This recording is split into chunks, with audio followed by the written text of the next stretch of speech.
Oh yeah, you crazy. You gonna skip out the way. Oh man, so we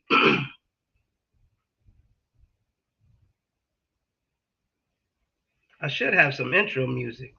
We gonna let it build up a little bit. You guys got about 10 minutes. Okay? I usually let them build up to about 10 minutes and then I kind of bring the guests in.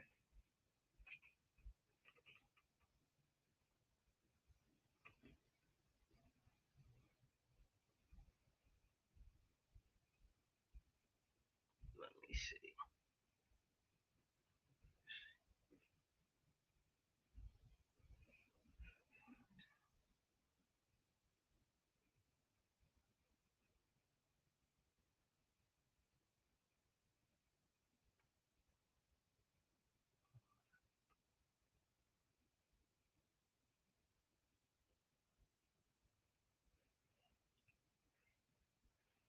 What's up? What's up? What's up, everybody coming into the room? We got an exciting night for you guys. Trust me. Get your questions ready. I mean, we're gonna have some good conversation tonight. Super good conversation. I'm excited about it. You know, we're gonna let y'all fill up for about 10 minutes, get things together, let my guests get on in the back. In the meantime, in between time, why don't y'all let me know where y'all from, coming in from, what state, what city, so I could address y'all properly. And then we'll go from there. Let me get on the text. See where the soup is. But yeah, we had a good show tonight. Kid and play. Okay. Make sure when y'all come in the room, y'all tell us where you're from, what city and state, so we could address y'all properly. Definitely represent where you from. And I definitely want to do that without a doubt. For sure. We're gonna let things build up a little bit. We had a good about 45 people, 50 people watching the show at one time. So let's see what this live do. Let's see what this live do. All my people on Facebook, what's up? Checking us out. All my people on YouTube. If you come into our lives, just let us know where you from, what city, what state. Get your questions ready. Because we're going to have some damn good conversation tonight. That's for sure.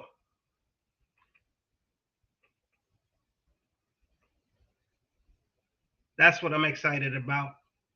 Great conversation. Hit those like buttons when y'all come into the room too, please. Oh, my boy, Richard Bailey in the building. What's up, Rich? Yo, Rich, we got to get up, man. We got to get up. DC, the Long Island boss, what's happening?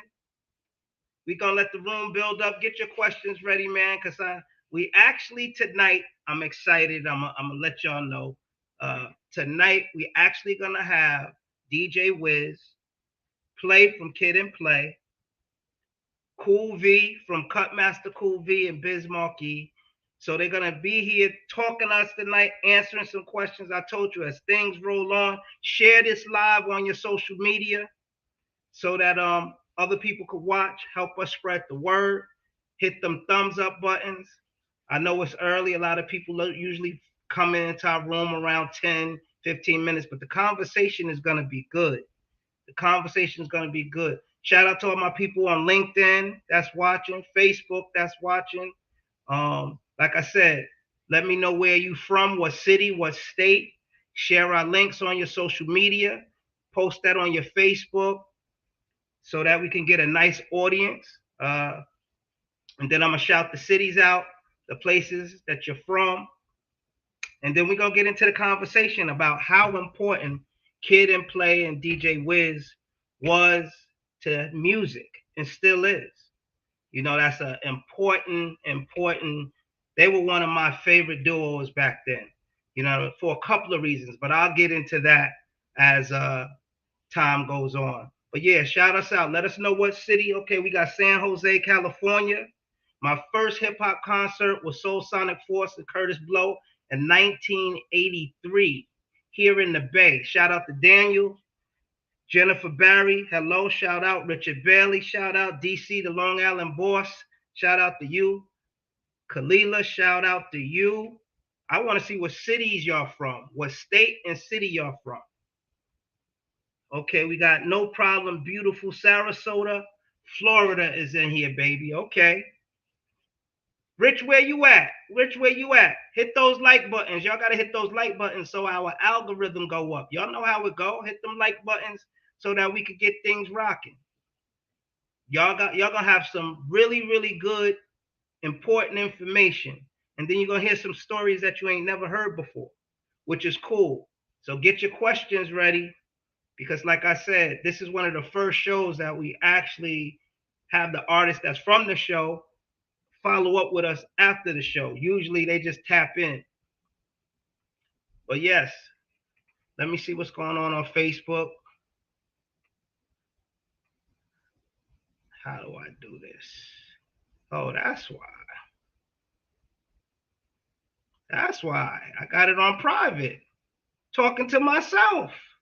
Here we go. Okay. Now that makes sense. I was wondering why I couldn't get my thing going on Facebook. Share this attachment. Here we go. All right. We're going to give it a few more minutes. Then we're going to bring our guests in. It's good to see some of my people that I started out with. And me and Rich, we go way back to when Rich was doing the damn when Rich, my boy Rich, did the deal with Russell Simmons. So shout out to Rich for tapping in on LinkedIn. Shout out to all my LinkedIn people, my Facebook people. I need everybody that's on right now to hit that like button for me. I need everybody that's on right now to do me a favor, help us grow. The best way to help us grow is to share the link on your page. Ramon, what's good, family? Long Island in the house for sure. Long Island in the house for sure. Shout out to everybody on Facebook. This is gonna be a good topic of conversation tonight. Let's get them algorithms going.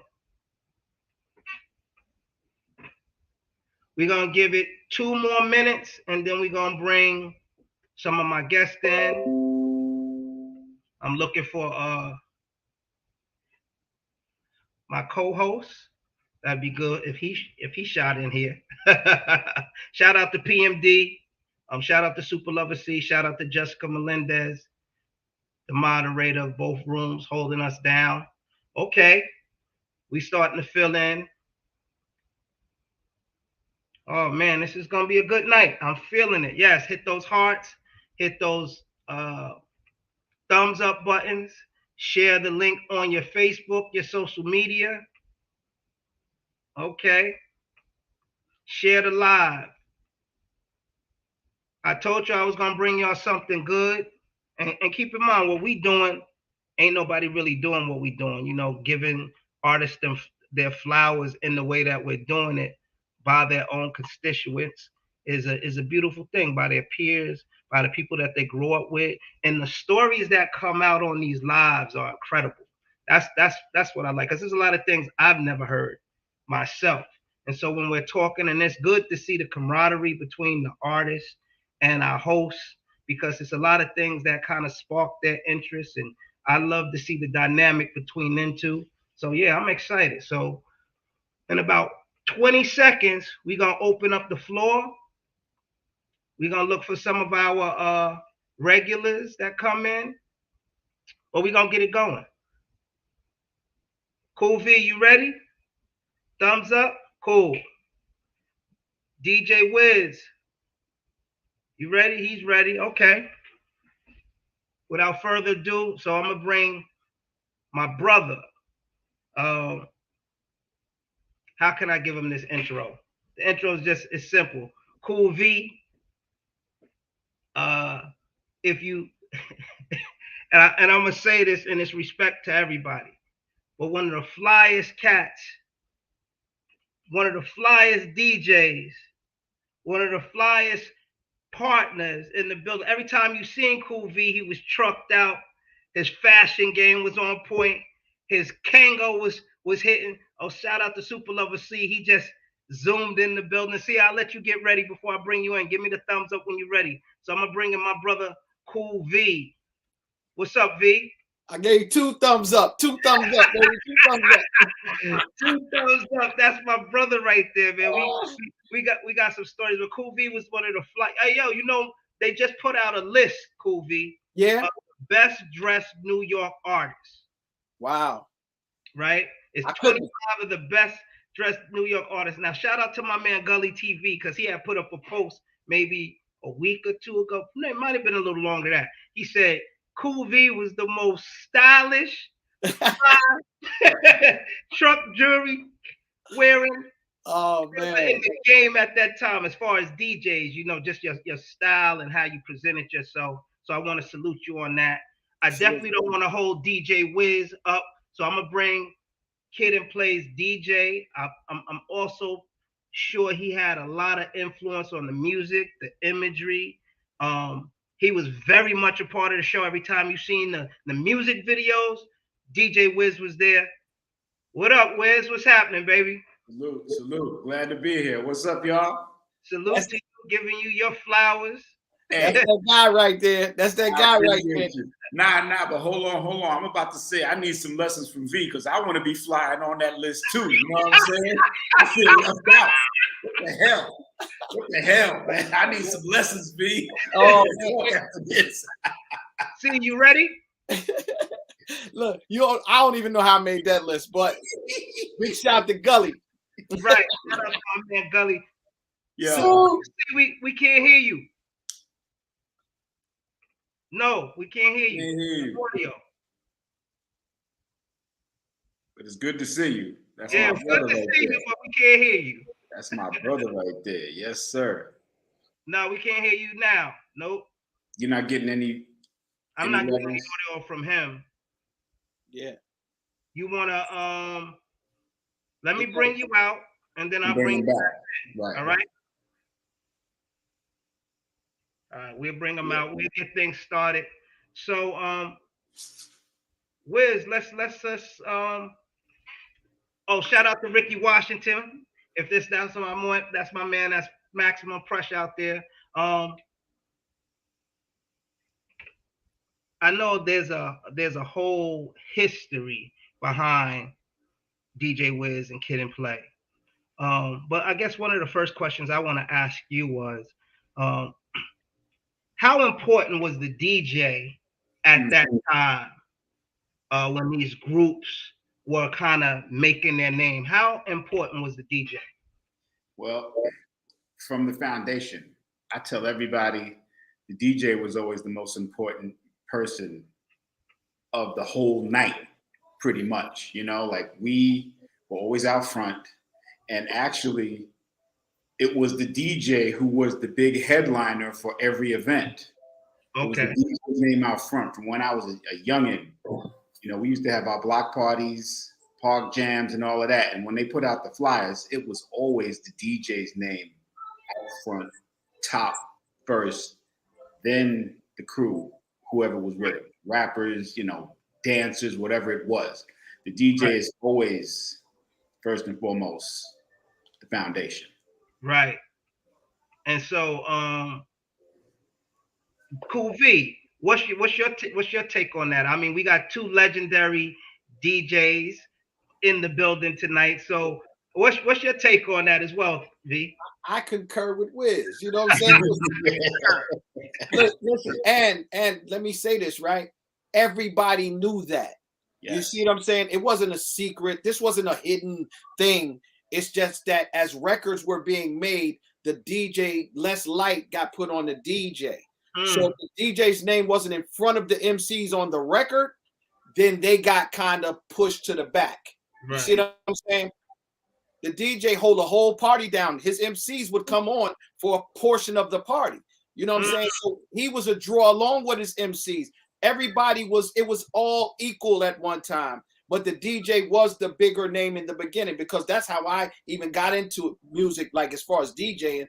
My uncles and my father was DJs, but when I heard Grandmaster Flash and the Furious 5 and they were rhyming about the DJ, I'm saying, I don't hear him on the record, but they rhyming like that about him. He got to be nice. I'm gonna find me some MCs. So that's so everything that Wiz said, that's true to, you know, as far as my perspective. You on point. On point. Yeah. Right. And so Wiz, from so how did you get started into DJing? And I know we just watched the show, so they got some history on how you and Kid and Play actually started or got together. But what got you into DJing? Well, again, I'm gonna go back to when I was a youngin' in those park jams. You know, you know, as kids, we all want to be cool. We want to be in the cool circuit. It starts young, so seeing those park jams, and you know, you want to be able to have people say you cool. Right. We saw how the DJs, the mobile DJs who came and influenced me. My partner DJ Vern was a part of this mobile group called King Charles from my part of Queens. They was around from the early 70s, you know, and they had New Sounds, the Disco Twins, all of these guys. They were cool because they came and they brought the people, and everybody was anxious to see them. So you want that kind of juice, that kind of pull, that kind of influence. You want everybody to be happy that you're coming.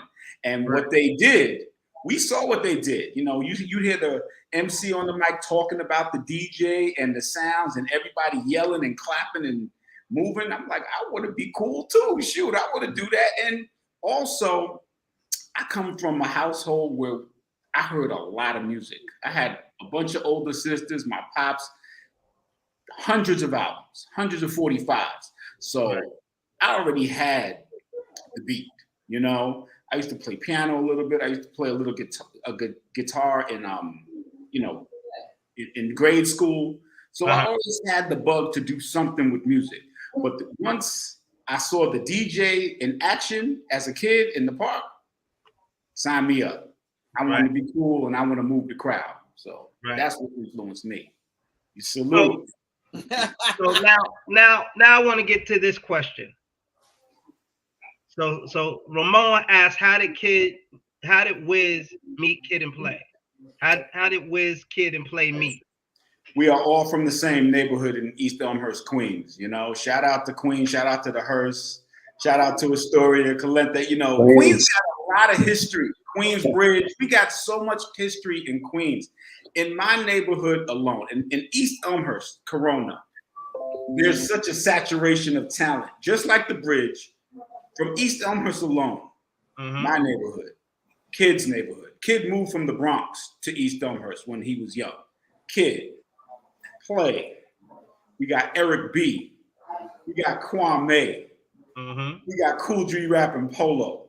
You know, like all of this, and Herbie Lovebug, our producer. We are all from the same immediate neighborhood.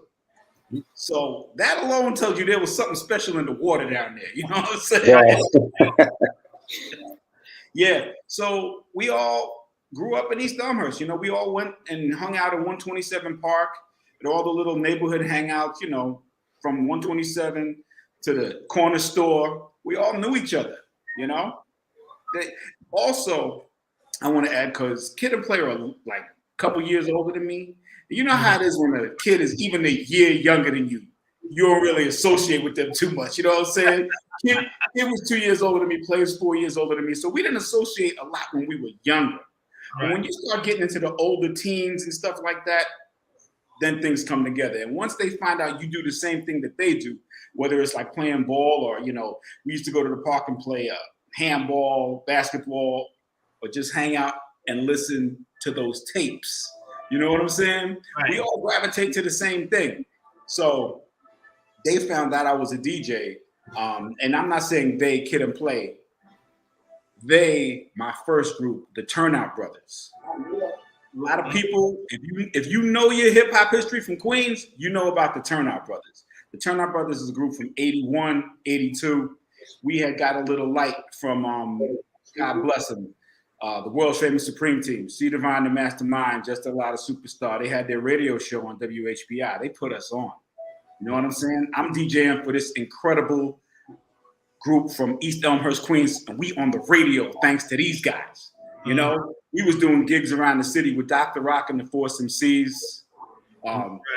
Jesse D had just got introduced. Like, there's so much layers to this thing. So I'm the DJ for the Turnout Brothers. Kid is in my group. Kid is one of the lead rappers, along with Ron Lawrence, Ronnie Tuff, Amin Ra, who's another legend from East Elmhurst, Queens. Right. Shout out to Ron. Shout out to Ron. Yeah, we got to give the props. I give all of these guys flowers just because I grew up with them. I still talk to these guys 30, 40 years later. We're still friends. Damn, I said 40 years. We still It's crazy to me that I just said that, but it's real because it's been that long. How many people in your circle can you say that about? You can't say that about a lot, you know. Absolutely. Knows it, you know, Biz Shantae, you know, 30, 40 years. This is amazing. You know, Colette, I know Colette they that long too. Like just from being in Queens, you know, it's just a blessing to even me sharing this conversation with y'all, seeing y'all, and I'm giving y'all flowers because I love you guys, man. You know, y'all all influence me. Man. I love you. I love you too, my brother. Everybody. Word up. Right. I love them. I love what they do. I'm still a fan, you know? Right. C, you got any questions you want to? I got a couple, but go ahead, C. No, I'm good, man. I'm just sitting back enjoying listening to it, man. But I was listening actually to the part where we was talking about the DJs. Myself and Casanova Rudd did something a little different because Rudd was actually the DJ, but we brought Rudd out on the stage. Right. So what I did was I wrote Rudd into the lyrics, and Rudd would come in, and then eventually Rudd wrote some of his own songs too. But it was a little different. So when we actually did our performances, Rudd DJ'd sometime, and then sometime he was out front on the stage. A lot of time he was out up front on the stage, to be honest with you. He was part of the show, the whole dance routine. So it was a little something different. But, you know, Rudd was actually the DJ. Just a little information I want to share. I love it. Yes. Now, at that time, relatively everybody on the screen kind of came out relatively around the same time. Music? On record-wise, yes. Within a year or 3 years, it's all in there. Within that 36-month span. Yes. Right. So we talking about maybe 85 to 88. Everybody's in that. Right. Definitely. So my question to the room, and you know, Wiz, I want to. How was Kid and Play received at that time? Your group, because at that time it was a lot of hardcore, more hard street oriented artists at that time, and then I think Kid and Play was a little more on the fun side of things. You know, your images was more fun, more playful. Everybody else was like, you know, the Rakim and Eric B, the EPMD, that type of. So was it kind of hard? Because I know back then it was always about acceptance, and these guys are commercial and these guys are not. And did y'all face that early? Right. Well, not really. And I'm gonna go a little further back because I want to also share Kid and Play's history making records before they were Kid and Play. They actually have a few songs before when they were actually named Kid and Play. They were called Fresh Force. Right. And Fresh Force made a couple of takeoff songs. They had a song called She's a Skeezer. They had they had a All Hail the Drums. Right. And this was around the same time, 86 maybe. The Rock Me joint. The Rock Me, that's right. Rock Me off Rock Me Amadeus. Correct. Yes. Thank you. Yes. Thank you for that, V. You see, I was on the same label. I was on Sutra at that time. Sutra, correct. That's my first label. Right. So them guys been doing it for a very long time. You know, like so they understood what flavor was. It was all about flavor. It wasn't really about who was hard, because that stereotype or that demographic of what was considered hard, that didn't really come till later. I would say that was really around 88, 89 when they started like kind of categorizing rap. Because you got to remember, we also had rappers like Jazzy Jeff and the Fresh Prince who were out around the same time. Right. It was actually cool to make fun rap. I mean, that's how we started in the beginning. I mean, Rapper's Delight was all about fun. It was about a party, you know, the same thing that Flash and the Funky 4 plus one more, we always rapped about having a good time, having a party. You know, that's what it was. It was never really about hardcore. It was just about what was funky. If your song, the beat was funky, then that's all you really had to do. You had to have flavor.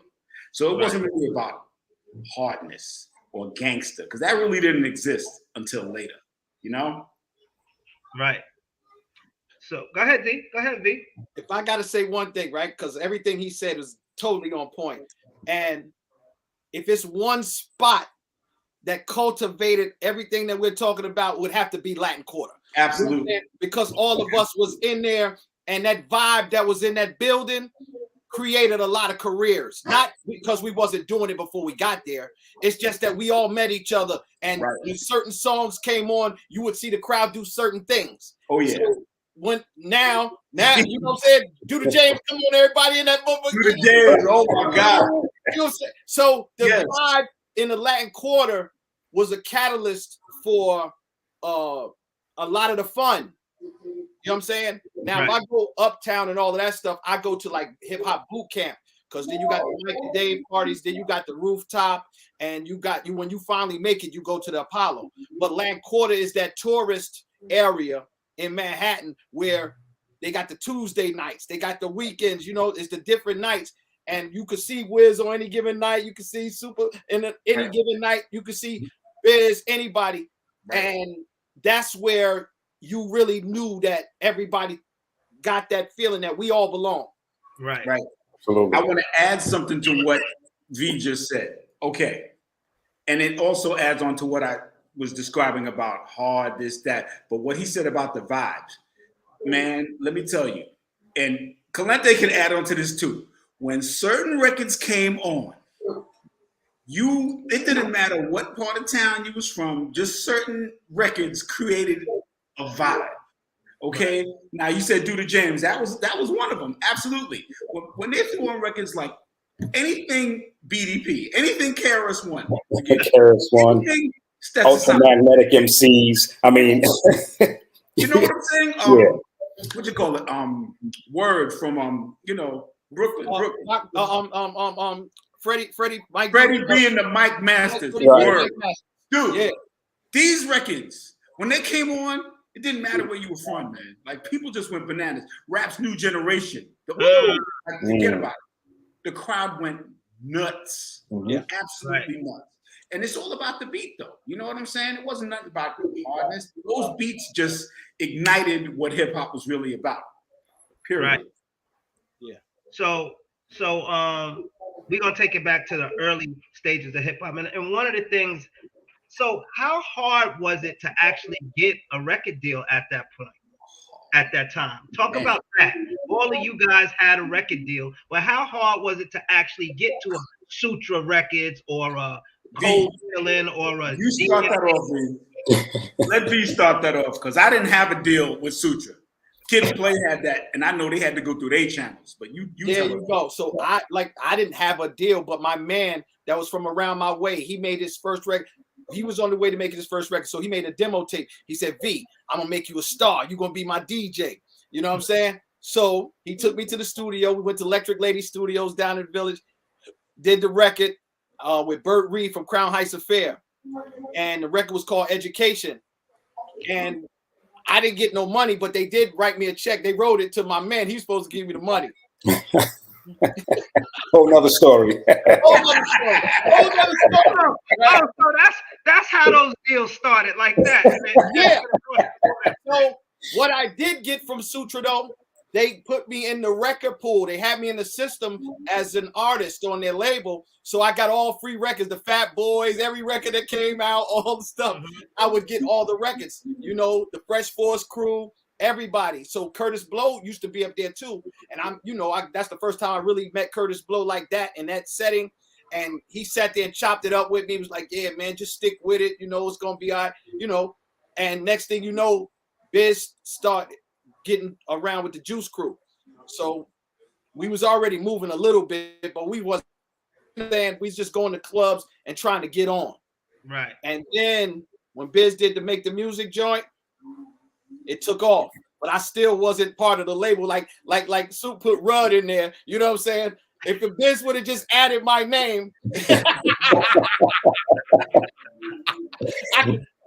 I got a deal later with Cold Chillin'. I got a contract or whatever because Fly Ty said, "No, we can't do the handshake stuff no more. We on album covers, we taking pictures, we moving around." So then he signed everybody. But in the beginning, Biz was just signed. Right. Yeah. Gotcha. Now wait, I want to ask Calente, please tell us how you got signed to Elektra, because I was like, listen, Kraze, you know, Majors wasn't really dealing with us back then. So when I seen these cats on Major label, I'm like, yo, your eyes always went. Your eyes came out. You see the rapper on the label? It was a journey. It was a journey. It wasn't an overnight thing. We've been on a couple labels before Elektra. But of course, I started back in Queens, United States of America. You guys already know it, right? And I had a little bit of backing from the owner there, Jerry Waterman, who actually hooked me up with DNA from DNA Hank Love Radio Show, who was actually judging a contest. And I was in that contest. I didn't win. I came in second place. However, DNA thought I was that good. After the night was over, he walked up to me and said, "Hey, man, I'd like to give you a record deal if you're interested. Here's my number." It was, I was excited about that. Thought about it, pondered on it for a while, and then said, "Hey, this guy's got a radio station. You know what I mean? That's automatic airplay. You can't, you can't lose." So took that opportunity, and not like I wasn't going to take it. It was an opportunity, right? You got to start from someplace. Took that opportunity, but we actually was signed to DNA, who had another silent partner, and it was actually City Beat Records at first. After City Beat Records, we got picked up by Polygram for the Do the James single. And after Polygram, we went back to DNA International, who actually signed DNA International over to Elektra. So we weren't signed directly to Elektra. We were signed to DNA International, who was signed to Elektra. That's how that happened. Yeah. Okay. That's some history. Wow. Right. So Wiz, with Kid and Play, when did things started to really take off for y'all? At what point? What record? When did things start to really kind of manifest? Okay. Well, there's a lot of layers to that, but I'll start off from the foundation. Those guys were best friends in real life. That helped a lot. That helped a whole lot because the chemistry that those guys have just doing everything that they do on stage, on songs, it came across. You understand? Like people, they can tell when things are authentic, straight up. So them guys authentically had this chemistry and they kind of knew how to charm people and put on the show. Back in their Fresh Force days, them guys were still singing and dancing and all at the same time. They was doing this their whole career. So it's not like it was something new to them, So that said, once they switched from Fresh Force to Kid and Play, and this is where I got to give flowers and shout out to the man Herbie Lovebug, Herbie Lovebug definitely needs like a million flowers thrown at him because there wouldn't be Kid and Play, there wouldn't be Salt and Pepper, there wouldn't be Kwame. Because of Herbie's vision of how he saw his artists and how they wanted to be and how he visioned them, this is kind of like what started the ball rolling with people knowing who Kid and Play and Salt and Pepper was. Of course, Salt and Pepper was first, but he had his vision on how he wanted them to look, C, B, and of course they suggested things too. But Herbie was great at knowing what works, what wouldn't work, and how people would react to things. You know, Right. Herbie was the prototype of somebody like Puffy. You know, Puffy used to come around us before he got big. You know, my man Ron Lawrence is the one that introduced Puffy to us. You know, they were going to Howard together. You know, this is before Puffy knew anything about the music business. He came to one of our studio sessions and learned stuff about the studio when we was doing our first album. Right. You know? So I just say all of that to say it's Herbie. Herbie's vision and fine-tuning of the image of Kid and Play, along with their natural chemistry, because they were clowns. They loved to have fun. We all love to have fun. We all love to snap on each other, have fun, laugh. Like this is just who we are. You know what I'm saying? So that came across because it really wasn't there in hip hop. People weren't showing that. Like Kid and Play showed that in their videos. From our first video, Do This My Way, these guys are getting busy. Herbie's making the dope beat. Do This My Way's beat is still one of the dopest beats, period, you know? So in the video, we can bring it across all of the elements, the look. Nobody's seen that look in hip hop really until that. The girls and the clowning around. Them guys are having fun in the video, doing silly stuff. And it continued on. Every video we had that. So people like to see cool and have fun at the same time. You know? Right. That led to other things. So, party. You know what I'm saying? So do you think that a lot of the success of Salt and Pepper was able to give you guys more of a launching pad? Absolutely. And this is why I still have to bring up Herbie, because Salt and Pepper were already large. You know, Salt and Pepper came out, 85, 86? So because they were large, you know, and we give it to Herbie again. Herbie said he made Push It as a joke, okay? Push It wasn't supposed to be a real hit record, and that thing took off. There's still, you know, one of the top records of all time today. You hear it in commercials, you hear it in movies, you hear it all over the place. This is what the legacy is of Salt and Pepper and Herbie Love Bug.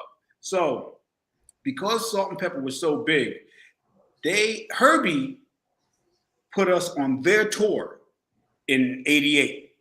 Salt and Pepper were headlining. Now, hold on, Wiz. Not to cut your wisdom, but no pun intended either. but like when you're talking about big, let the people know that's watching how big Salt and Pepper was, because they may not know how to equate that when you're saying it's big. Okay. You know? It was very hard to go platinum back in the days. Okay. It wasn't something that was just automatic for a rapper. The rappers who were successful and hot, they went gold. A lot did, because we were all new. The genre was still pretty new because, again, just like C was saying, like V was saying, we weren't on the radio really. You know, we got to shout Mr. Magic, Marley Marl. We got to shout Red Alert. We got to shout DNA, Hank Love. We got to shout the world's famous Supreme Team. We got to shout the Awesome 2, because we were underground. Rap music was underground. You know, you had to get tapes imported, you know, sent to different states for mixtapes and all of the jams. So for you to be considered big, if you went platinum, you were mega. Salt and Pepper went platinum, like multi-platinum, first album, and the first girl group. If you went platinum, unheard of, okay? So because they hit it big so early in this genre called hip hop, first rap group of girls to go platinum and on all, you know, award shows, they got a Grammy, all of this stuff. They did a tour, full country tour. This is before they went overseas. They did the whole US with Keith Sweat. Okay, so you got the whole R&B world, because Keith Sweat was mega large, and Salt and Pepper were mega large. Okay, so we on tour with two of the top Black artists of that time, period. Right. And it's not like there were a lot of tours going around either on that level. So because of the names of those two big artists, Herbie made sure we opened for that tour. We opened. We were on the whole tour. We were the opening act. That's definitely a setup for success. Now, one of the things that was happening back then. C, do you got anything you want to say before I jump in? No, go ahead, brother. So, for me, I'm a fan of all of you, and it's funny because it's like now in my older years I get to actually talk to you guys, but you guys was like superheroes to me. Cool V, just watching how fly he was with the chains and the braids and the Kango, and Super Lover C doing his dance, and the record, we in the parties down 14 and 15, and then you just the whole Kid and Play. My favorite video was Getting Funky. That was my video. Getting Funky was that was the joint, boy. But I'm just saying, like, even how when you talk about that look, just a lot of guys was doing the Dapper Dan back then, but you guys kind of did your own thing with the Too Hype look, and what I liked about them, and as I look back and think about it now with you guys, were that they very much incorporated you in everything. You wasn't just like a DJ that was all the way just in the back. Right. You was part of the video. You wasn't just a DJ in the video. You was a part of some of these videos, these legendary videos, and the look. So how different was that at that time? Like Cool V, he was very much a staple of Biz Markie and Cool V. When you thought of Kid and Play, you just didn't think of Kid and Play. We also thought about you. Right. And you know what? That's the way it was supposed to be. The DJs was like I said it before, we were out front. So, as groups evolved, it kind of waned away from that. But that's the way it was in hip hop. DJs were always like this with the rappers. Mm-hmm. It didn't stay that way, unfortunately. I hate that.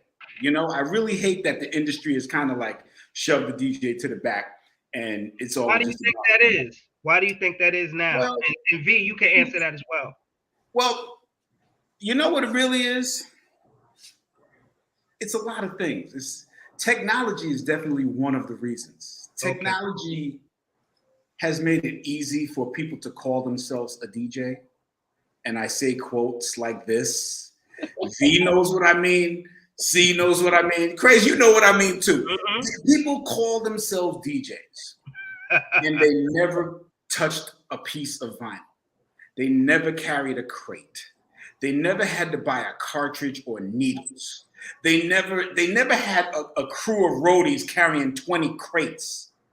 When you had to actually physically take the record off, put it on, you had to be nice. You had to have skills, okay?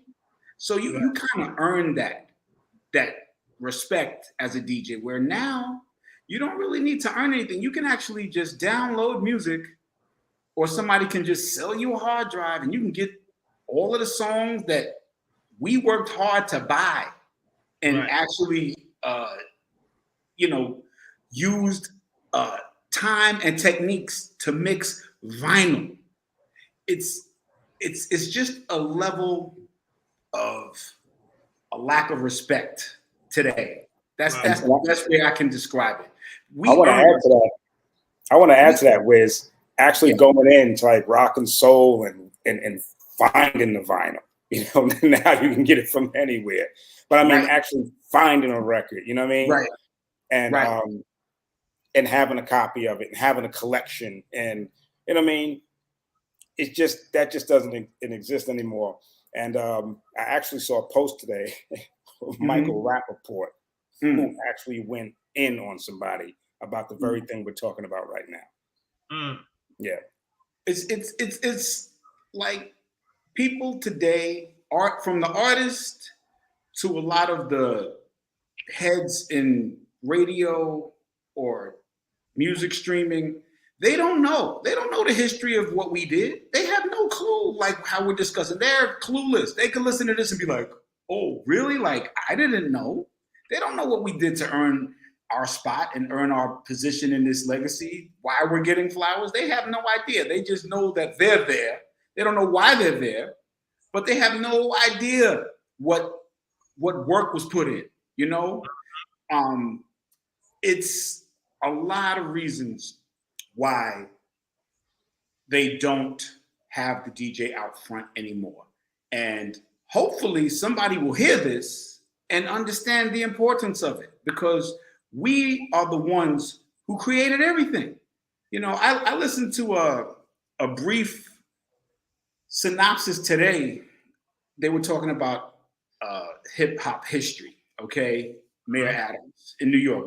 I'm in New York, all right? So Mayor Adams was talking about celebrating like 12 months of hip hop. Grandmaster Flash was there, Ralph McDaniels is there, Chuck Chillout, all of these legends, Eric B, Shantae, my idols. These people are all my idols too now. But Flash started speaking about the DJ. He said he's been doing this for 49 years. Okay. He gave flowers to Herc. He said, Herc, thank you for throwing that first party. He gave flowers to Bambaataa, you know, and he gave flowers to everybody who's still carrying this culture. But Flash talked about what he created, basically extending the music bed by what he calls the quick mix.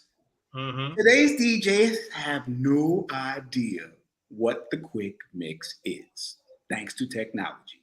Okay. Like V, am I saying anything incorrect here?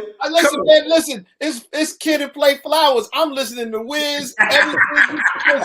Hey, Wiz, give him what you got, baby. Because I'm just saying. Finish, I'm gonna say something, and the world might disagree with me, but I'm gonna say it. So go ahead and finish. Listen, I'm just saying the DJs had to work to earn their respect. I was a DJ before Kid and Play.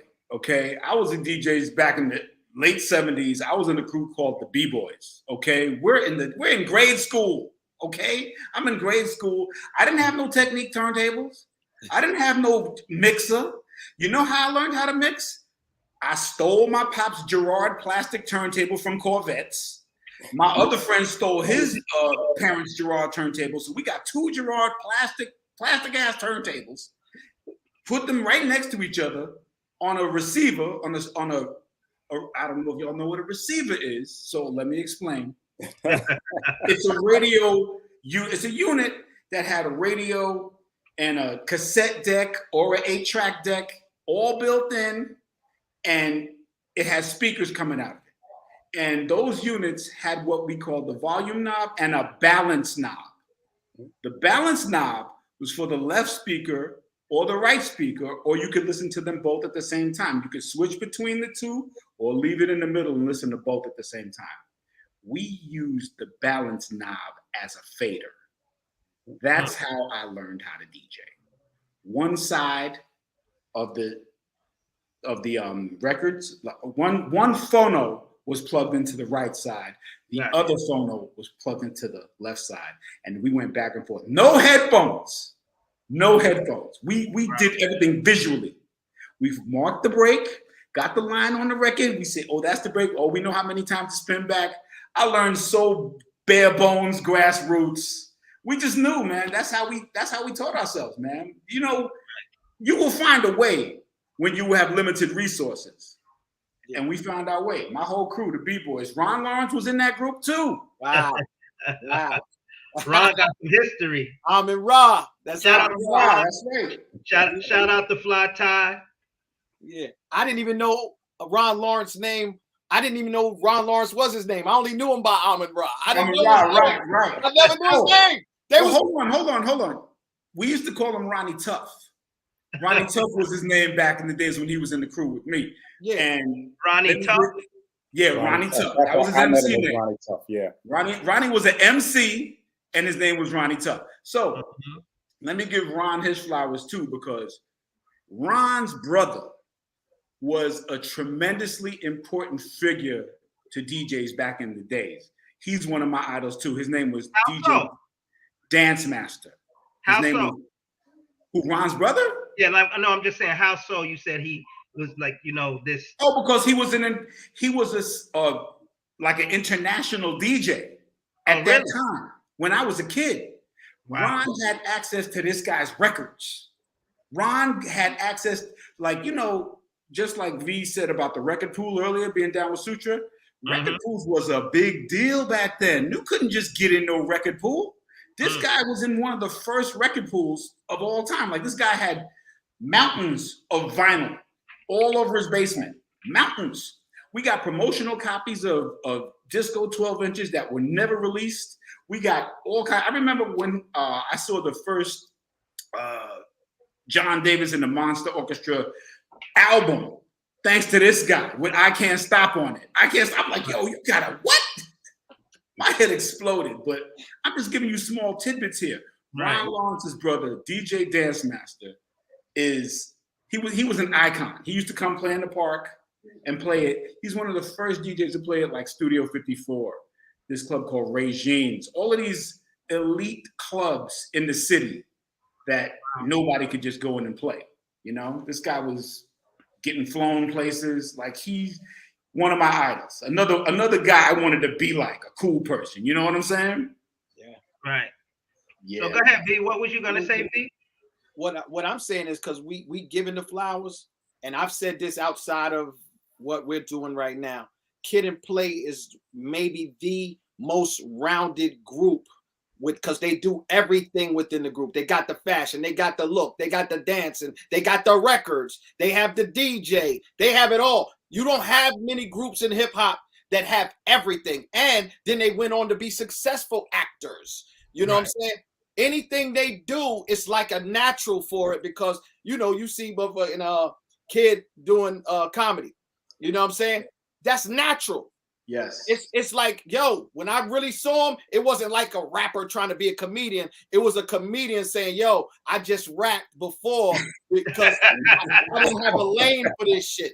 You know what I'm saying? So when you look at their group, I'm just saying it. You can match it anywhere, any course of history.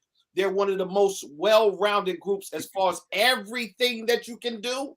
They do it all. It's there. You know what I'm saying? Even with Wiz being at the forefront of this video DJ shit. You know what I'm saying? So, hey, Wiz, come on, man. What it is what it is. People want, I could debate with the best of them. Yeah, no, I appreciate you, V. Yo, listen. Yeah. You're 100% right. Them guys do everything. And again, they're just naturally fun dudes. Naturally. Like, even Herbie was the same way. Like, you didn't see Herbie as much show that side. Herbie's a clown too. Herbie loves to snap, joke. Yeah. And that's just the way it was back then. I mean, come on. V, Biz, do I need to say any more? We just like to have fun. I was getting there. I was getting there because Wiz got all the damn tapes from all of them things from back in the day. And every time Biz see Wiz, come on, Wiz. Yo, let me tell you something. Tapes. Let me tell you something. Biz, see, and everything I just said about the Turnout Brothers, Biz knew verbatim. Like, Biz was, his knowledge of what we did back then, like, he would talk to you, he'd be like, yo, where's that Turnout Brothers tape? He would roll on me like, come on. Like, I'm like, dude, I am not giving you that thing. I had an 8-track of a jam that we did, the Turnout Brothers, in Mount Vernon's Boys Club. Okay, it was the Turnout Brothers. I'm DJing Wiz. I'm out front. It said DJ Wiz ME and the Turnout Brothers. That's how the flyer looked. Okay, so we opened on the gig with us. It's the Supreme Team who did this show. So it's their name up front. The world's famous Supreme Team. C Divine, the Mastermind. This is Hey DJ, C Divine, the world's famous Supreme Team. Okay, before all of that, we talking 82. Right. We talking 19. That's 40 years ago. 40 years ago, right? It's 2022. You feel me? We play. Like, I had a 8-track of that Mount Vernon jam. They introduced Jesse D at that jam. Wow. Jesse D was introduced at that jam. He's on the flyer introducing. So I was like, man, and you want to talk about nice? He started doing his Michael Jackson impressions. People started throwing money at Jesse. I'll never forget it. That was the first time I ever seen anybody throw money at a rapper or somebody performing. I was like, yo, this dude is nice. And he's like, yo, like he started picking it up. Jesse's hilarious. God rest his soul too, you know? Yeah. So just for me to see these guys and you know, the Force MCs, not the Force MDs, the Force MCs, Dr. Rock, salute, blessings, DJ Dr. Rock, another legend who did his thing when I was a kid. So, you know, I'm fans of these guys. Force MCs was no joke. What? They had some of the best routines in the city. They put Strong Island on the map. You know, Wu-Tang will tell you about them. Look, Stevie D, Mercury, and Lord K1, who I think was from Brooklyn, had the incredible crew with DJ Dr. Rock. So it's us, the Turnout Brothers, Dr. Rock and the Force MCs, and the world's famous Supreme Team. Okay? Wow. That's a lineup right there. That's a lineup. And you got 1982. And you got those actual tapes? Yeah. The audio is not the greatest, but you can hear it. Absolutely. Wiz got the tapes. Listen. He'll let you hear a little bit. Oh, come on. No. So Wiz, let me I want to get into a few little things, and then I'll answer some questions in the chat because people got a lot of questions that they're asking. Okay, so was there ever a point that y'all didn't get along with, say, Herbie or Salt and Pepper, or was there ever times when it was some, well, I'll stay over here, we're gonna stay over there? Well, this is the thing. It's not like we don't get along, you know, and as far as decisions that get made from the groups. Right. Play was kind of like the main business person of the group. Okay, he's always had that like kind of like want to be in charge type of thing with the group. Okay, he kind of always had. How did you say it? He kind of always had that. I want to be in charge. I want to be in charge. Listen, you can't have a whole bunch of chefs in the kitchen. All right, one guy got to run the show. So you know, yeah, you give your opinion. I mean, of course, they're a group and they make decisions. They go. It's not like we never got along, but as the business grows and as you learn more about the business changes things. I'll just say it like that. You know, that's something that happened with, I guess, Kid and Play and Herbie, and the same thing with Salt and Pepper and Herbie. Like they wanted to take more control and ownership of their brand. Okay.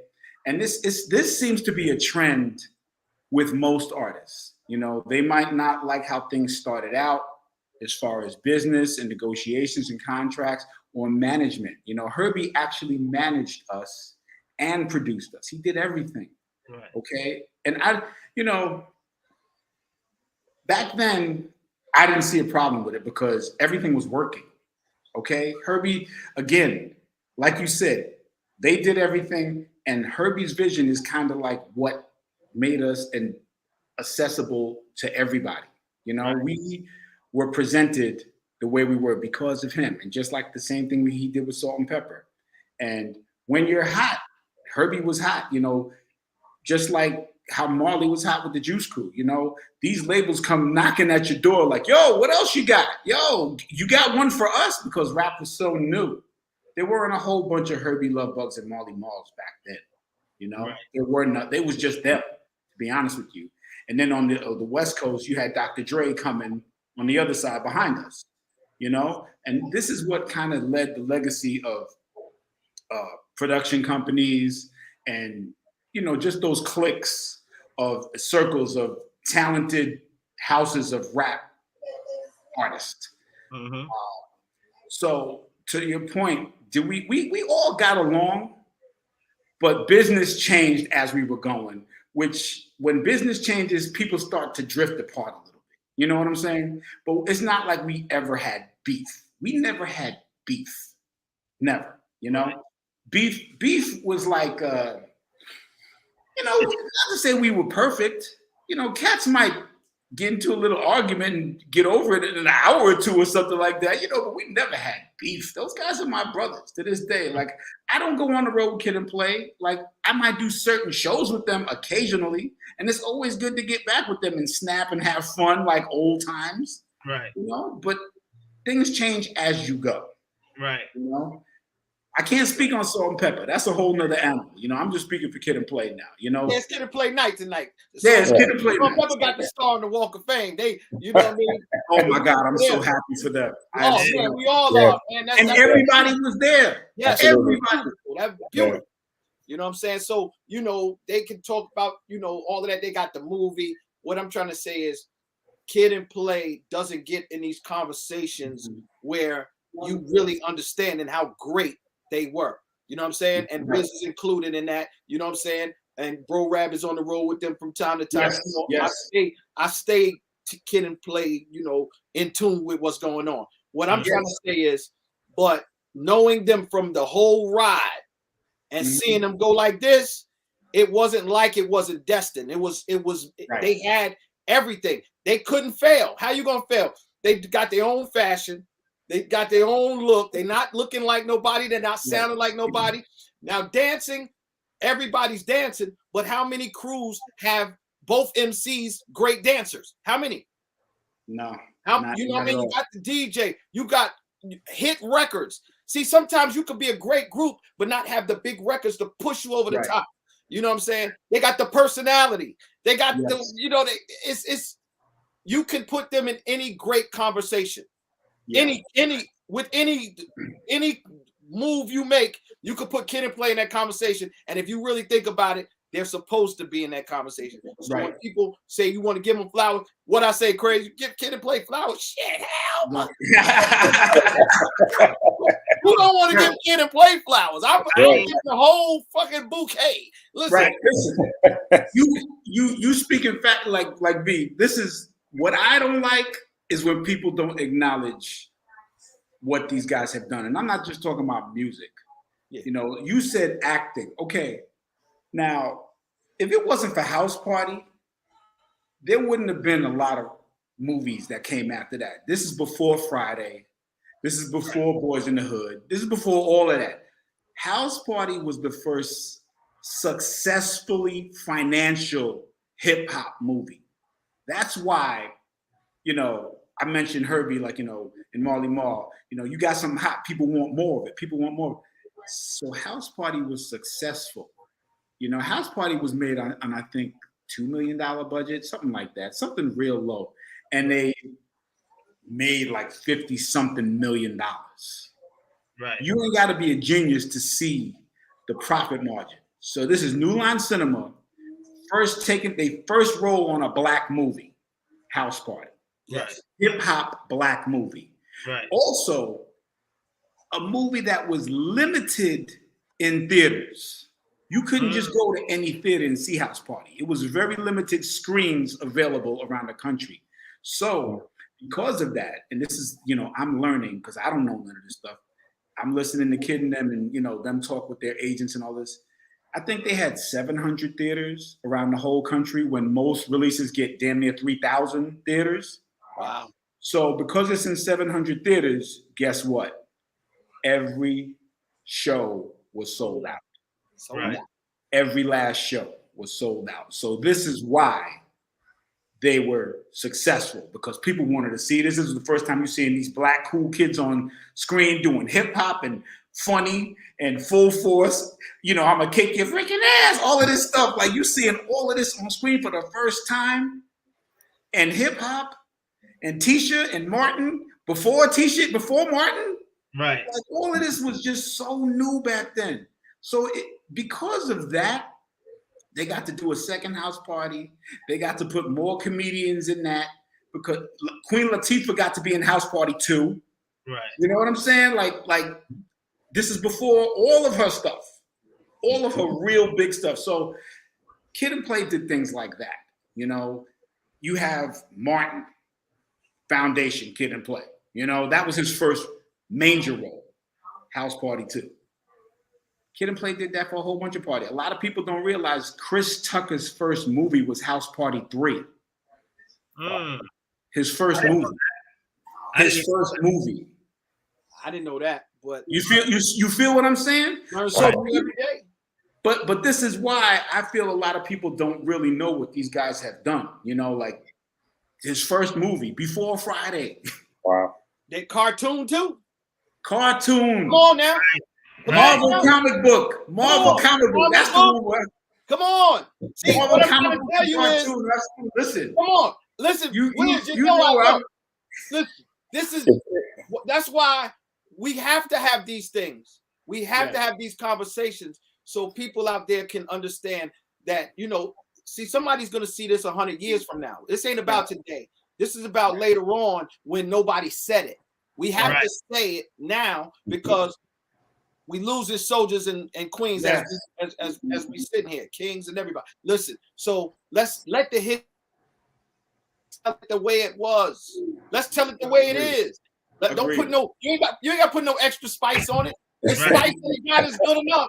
It already tastes good. It already tastes good. 100% right. So, you know, because these guys present and did what they did on music and vinyl and videos, they got the opportunity to do House Party, which led to the cartoon, which led to the comic book, you know? So I'm like, look, I'm just happy to be here at this point. You know what I'm saying? Look, I've been a comic fan since I was a kid. I'm still a comic fan. I'm still a cartoon fan. And the fact that I could say, you know, to my family, my legacy, hey, I got this Marvel comic book here. You see, I was in a Marvel comic book. I had a Saturday morning cartoon. Too many people could say that. This is what I'm trying to say. So when we have the conversation of greatest groups, we can't be talking that top 5 stuff because that gets a little redundant. It gets us to thinking that it's only these 5 that go through, and the 5s don't really vary a lot.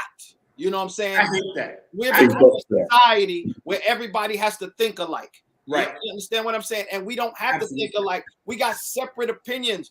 But I could put Kid and Play in anybody's conversation, anybody's opinion. I could go against it because show me where it's at. Right. With all of these things, it ain't like you heard somebody that sound like Kid Play before Kid Play. Not that they're the first rappers or first everybody getting caught up in the first and second and whatever. Right. I'm saying they're one of the most rounded groups that we will ever know. You ain't never gonna see a group that do that many things and be still true to the core. Right. They come from what is before the records. They come from that. You know what I'm saying? They dancing in the clubs. We hanging out. Listen. You.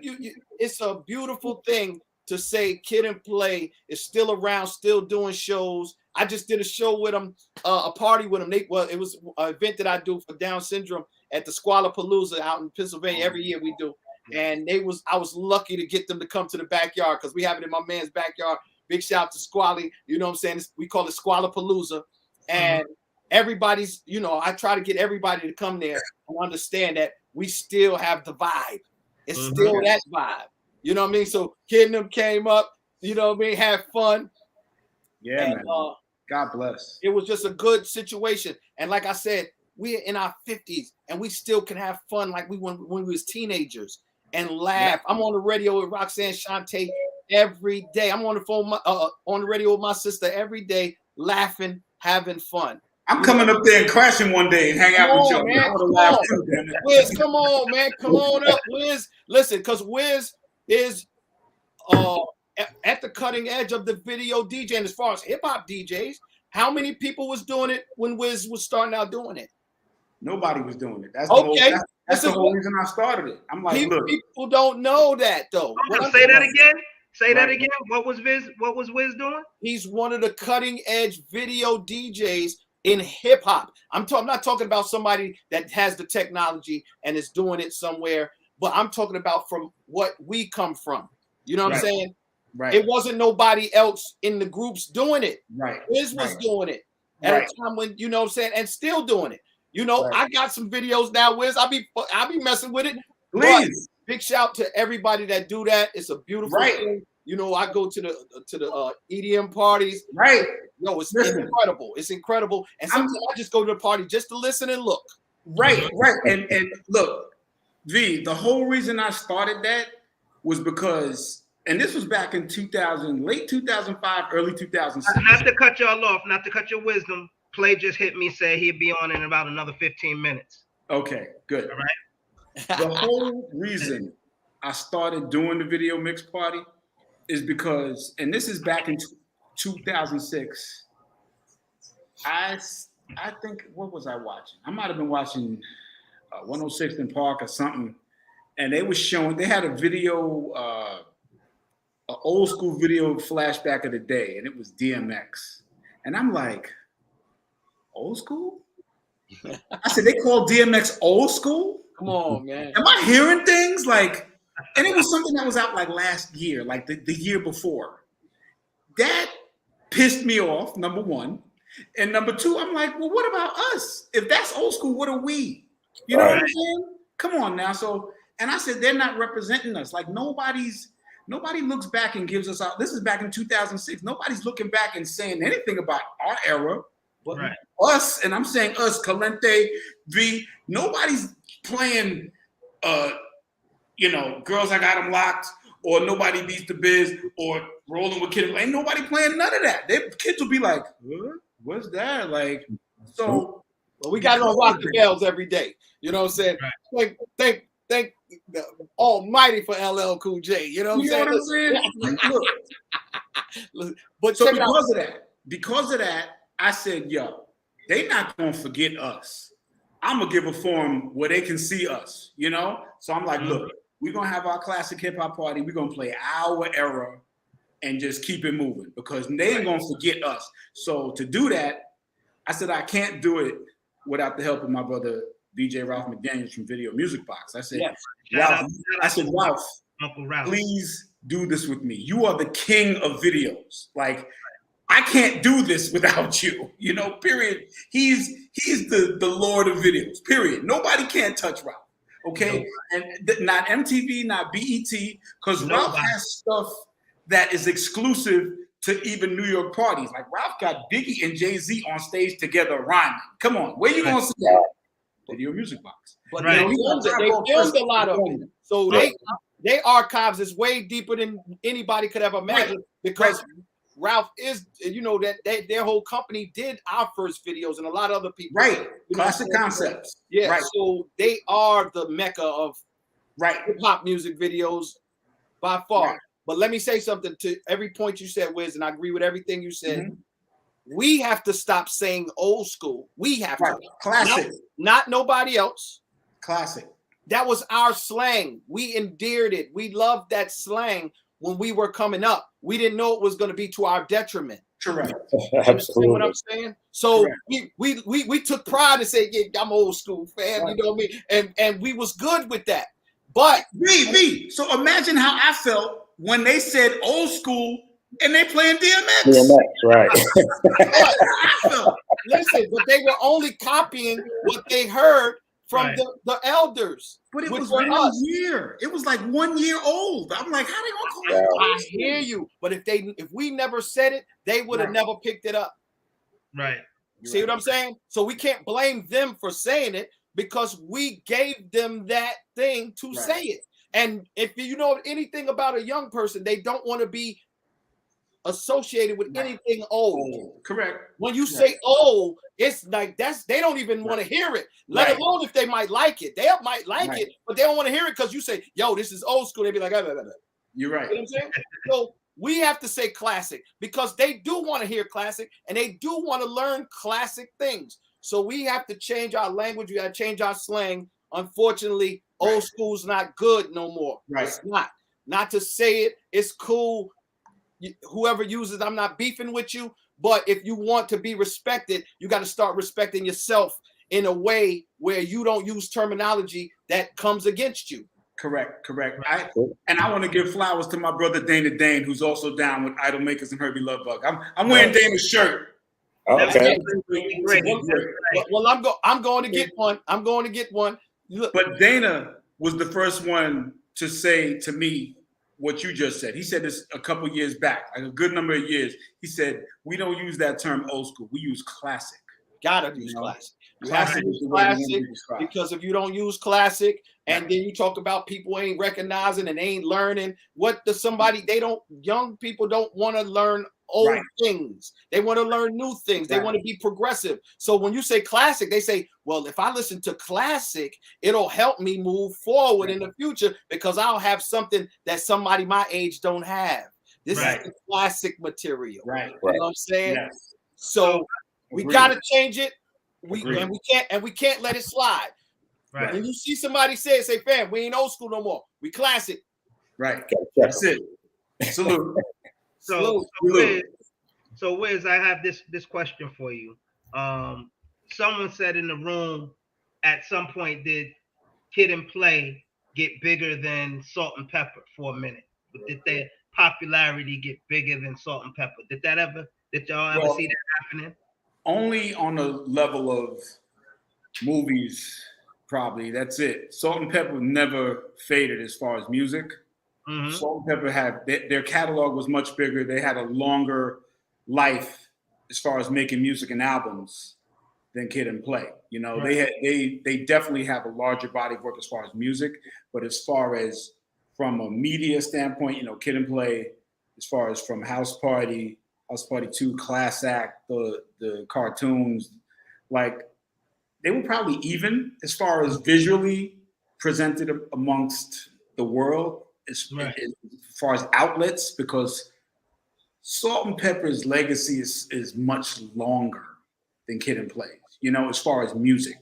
Right. So how many albums does Salt and Pepper have? They got a good number of albums, man, and most of them went platinum. So and actually, Salt and Pepper, they toured the whole world. We didn't tour the whole world. We were limited as far as how far we went. You know, we went to the UK, we went to Japan, we went to some of the islands. We never did France and Germany and all of the places, in Australia. We never did none of that. They're still waiting to get a taste of Kid and Play. But they are waiting, because you never, like, they support so much across seas, especially if you haven't been there. I remember the first time going to Australia, they was like, we've been waiting since '88 so y'all to come out here. And I'm like, damn, woo, we in the night. You know what I mean? Like, listen. Yeah. So it's a beautiful thing to have fans wait on you to come to their country. And sometimes people will fly from overseas to see a tour or a festival over here or somewhere else where you at. You might have not been to that country, but somebody from that country has been to see you. Right? Yeah, absolutely. And another reason that we didn't get to do a lot of those places, because them guys were doing the movies. Like, you know, movies take a long time. And then in between the movies, they were doing tours here locally in the States. Well, that's the real money. That's the real money now. You know what I'm saying? So let's not get it twisted. The music business and the movie business, they start with him. They start with him. And you can make both of them, but in one, there's a whole lot of more M's than this. Yeah, V, you know, Yo Gabba Gabba and all that. You know, V, you absolutely know. You know. Oh yeah. Listen to me. And Yo Gabba Gabba was a beautiful thing, but it came from the record, being on those records, and Biz having that personality, and it just blossomed into one of the greatest things that ever happened to us in our life. You know what I'm saying? So. That's a beautiful thing. Look, and Soup was in the studio. Him and Rug was in the studio with us when we was recording Just a Friend. You know, that's a whole nother time of life that, you know, we was bonded. We was in the studio every day. Hold up. What you just say? Drop that again. Super Lover C and Casanova Row was in the studio when y'all was working on Just a Friend. Just a Friend. Yeah. All that album, the Diabolical Never Sleeps. I went to a lot of time in the studio. Yeah. I went to finish it at 12/12 with Paul C, and, you know, rest in peace, one of the greatest people I ever met in my life. We didn't meet them, we knew them already, but we started hanging together, building a barn, playing ping pong and shit every day. You know what I mean? Hanging out, like, getting to know each other. You know what I'm saying? And people don't understand how great of a rapper and MC, whatever word you want to use in the text of microphone and man putting words in it. Super Lover C, incredible. I saw him at a yard party out in Farmers one day, somewhere it was over there in Queens, and they was playing Rising to the Top, and I was coming to the house, and I'm hearing somebody rapping. I said, yo, who is this rapping? And he on the beat, like, and then when I got there, it was him. I was like, oh. I got A-Man Ra on. You ready to come on, Ra? Give me a thumbs up if you're ready to tap in. Oh man, we got Ron. Yeah, we got Ron on. Oh my goodness. There go Ron. You can hear us, Ron? Yeah. Ron, what's up? And it's kind of treats tonight, boy. Yeah. So it's Amin Ra. It's not Amin Ra. Amin Ra. Yo, Amin Ra. Amin Ra. Peace, family. Yo, Ron, they didn't know you was Ronnie Tough back in the days. Okay, you was giving them the I was giving them the jewels, bro. Hey, Turn Out Brothers. No, what's up? Yo, tell me back to the B-boy. Y'all know what's so sad about that? I know Ron for what? At least 15 years, 20 years. And he told me that every time. It's not that Kraze. It's not that. I can't go wrong saying Ron Lawrence. So Ron, what's your thoughts on Kid and Play? And tell me a little bit, tell the audience a little bit about your history with Kid and Play and DJ Wiz. Those are the day one homies. Like, you know, we did a lot together growing up as kids. It was more than just the music. It was running the streets in New York City, hanging out, going to the parties, and like USA roller skating ring, disco fever. We was doing all that stuff. Rocks. We was in the midst of when there was shootouts in the clubs and all that stuff. Latin Quarter. We was there, you know, because we love hip hop. Right. And, you know, we slept, we ate, we drank it, we shitted it, we did everything. Yeah, Ron. Yo, Ron, I didn't get to tell him about Harlem World. I didn't get to tell him about that. Yes. Shootout at Harlem World. Yeah, crazy, right? We were performing as the Turnout Brothers. There was a citywide MC convention, and we were about to get on stage next, and there was a shootout right before we got on stage. Wow. The bomb that never was. Crazy. Yes, exactly. Is Ron still there? No, Ron there. Ron, you gotta come in the light. You're a little too dark where you at. I'm in a car, I'm in a whip. Let me see if I can get some. Oh, okay. But yeah, we was just about to see, and this is that same period where C Divine and the Supreme Team were playing our stuff. That's how we even became eligible to be invited to that MC convention. That's what they were called back then, MC conventions. So we were about to put it on for Queens, you know what I'm saying? Mm-hmm. But we heard it was a setup.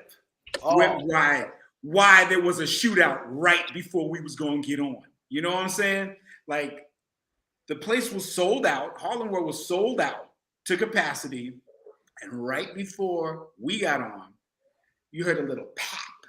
Then you heard pap, pap, boom, like a shotgun went off or something. And people started running and screaming and fighting. Dudes started, Vicking people. Vic stealing. Okay, sorry. That was old school right there. That was old school, not classic.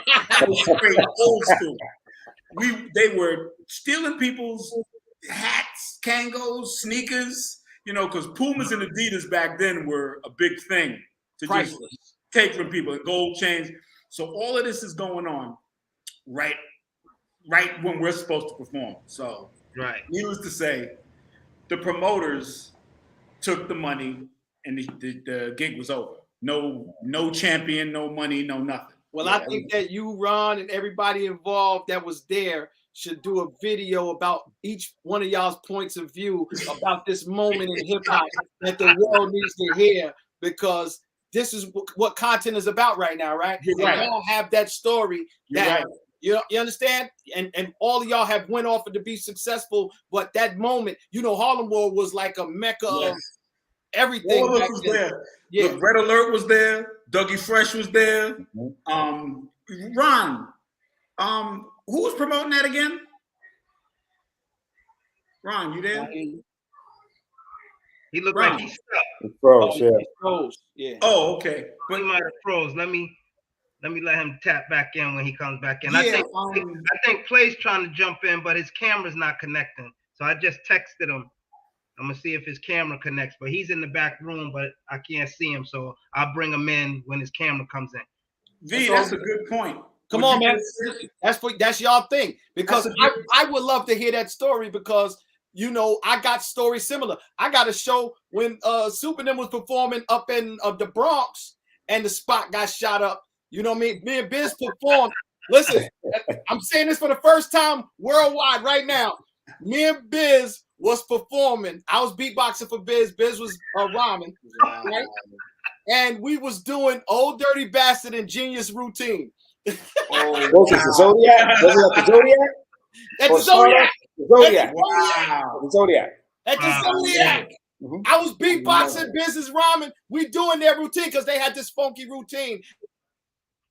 I love it. He said, "Yo, let's do all together, all in together," and it was all in together. Now we get it paid, get it fresh for the weather. Now January, February, March, April, May. You remember that, Rock? Well, I do remember that. Yes. Wow, that's crazy. So we performed that, and then we did some of our own stuff, and we ripped up the place. You know what I'm saying? They came on, they ripped up, and Rozelle battled Shockbox that night. Wait. This is all one night. This is all in one night. This is all one night. Wow. There go Ron. That's crazy, dude. Crazy. I'm a Ron. You there? Wow. So Ron, I wanted to ask you, Ron, what are some of your favorite Kid and Play records, and what do you think they contributed to hip hop, in your opinion, that people can say that, you know, I guess that's part of their lineage? Oh, your mic ain't on, Ron. Oh, Ron, we can't hear you. It's muted. There it is. Ron, there you go. There you go. And Do This My Way. Getting the funky. Those three right there. what was the first one? What was the first one you said? Last night changed it all. Okay.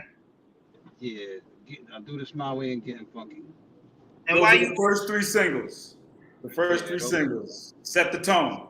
Set the tone. Yeah, that was strictly, that was the heartbeat right there. Hip hop, strictly hip hop. Yeah. But to me, what made them special was, you know, their haircuts really stood out. You know, at the time when the rest of America didn't really understand what New York was doing. You know, when they saw those haircuts, they knew what it was. You know what I'm saying? So Kid and Play, right. You know, and of course Super Lover C, Casanova Run. Yes. You know what I'm saying? That was the thing. Big Daddy Kane. That was the signature hairstyles everybody was wearing. And because Kid and Play was so popular, they brought it to the mainstream with the movies, and not to mention the dance steps, the Kid and Play kick step. Right. That was huge. And when you see commercials and TV, I mean, this thing went a long way. Right. Everybody does a Kid and Play kick step now, you know. They're still doing it to this day. Yeah, to this day. Yeah. Go to a wedding. Go to any wedding. Or family reunion. Something. Right. Yeah. So the high top fade and the kick step go hand in hand. Right. Yes. And so how they say things kind of come back around, and as you notice, everybody's got the high top fades now again. A lot of the basketball players, a lot of the artists now are wearing maybe not as high, but it's still there. Now that I got Ron on, I want to ask Wiz, actually the whole panel, a question. Where do y'all think Herbie Lovebug fits in the selected group of DJs? Where do you think he fits in at? Like, meaning you got Diddy, you got Dre, you have Pharrell, you have Jermaine Dupri, Marley Marl, and I could go on, but he made a big contribution to hip hop as well. So I just want y'all to kind of expand on that. Well, producer is what you wanted to say, right? Right. Yeah, Sorry. yeah. Producer. Well, for Herbie, one thing I will say is that when you look at Jermaine Dupri and when you look at Puffy, if it wasn't for Herbie, even Terry Riley for that matter, but if it wasn't for Herbie, I don't know if there would have been a platform or foundation to be able to do what they did because Herbie was the first one Right. and this was an accident. This wasn't something that he set out to do. Because when he started with Salt and Pepper, they weren't sealing them seeds. So when he went out on the road with them, he pretty much had to hold their hands.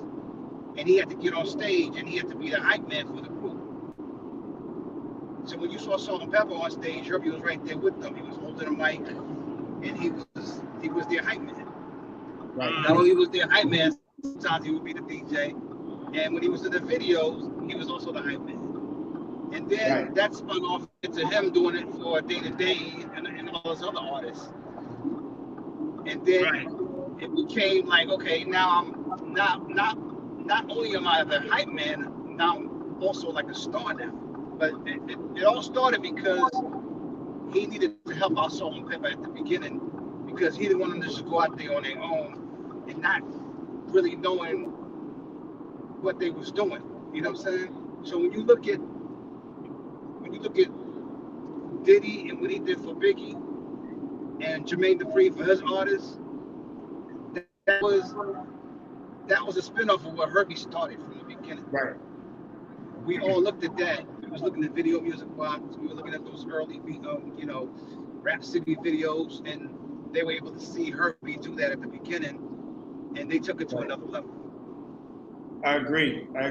Now, I kind of mentioned that earlier. Like, Ron, you can confirm that you brought Puff to the studio when we was recording. You know, that was like one of his first experiences in the studio. Ron brought Puffy to Bayside.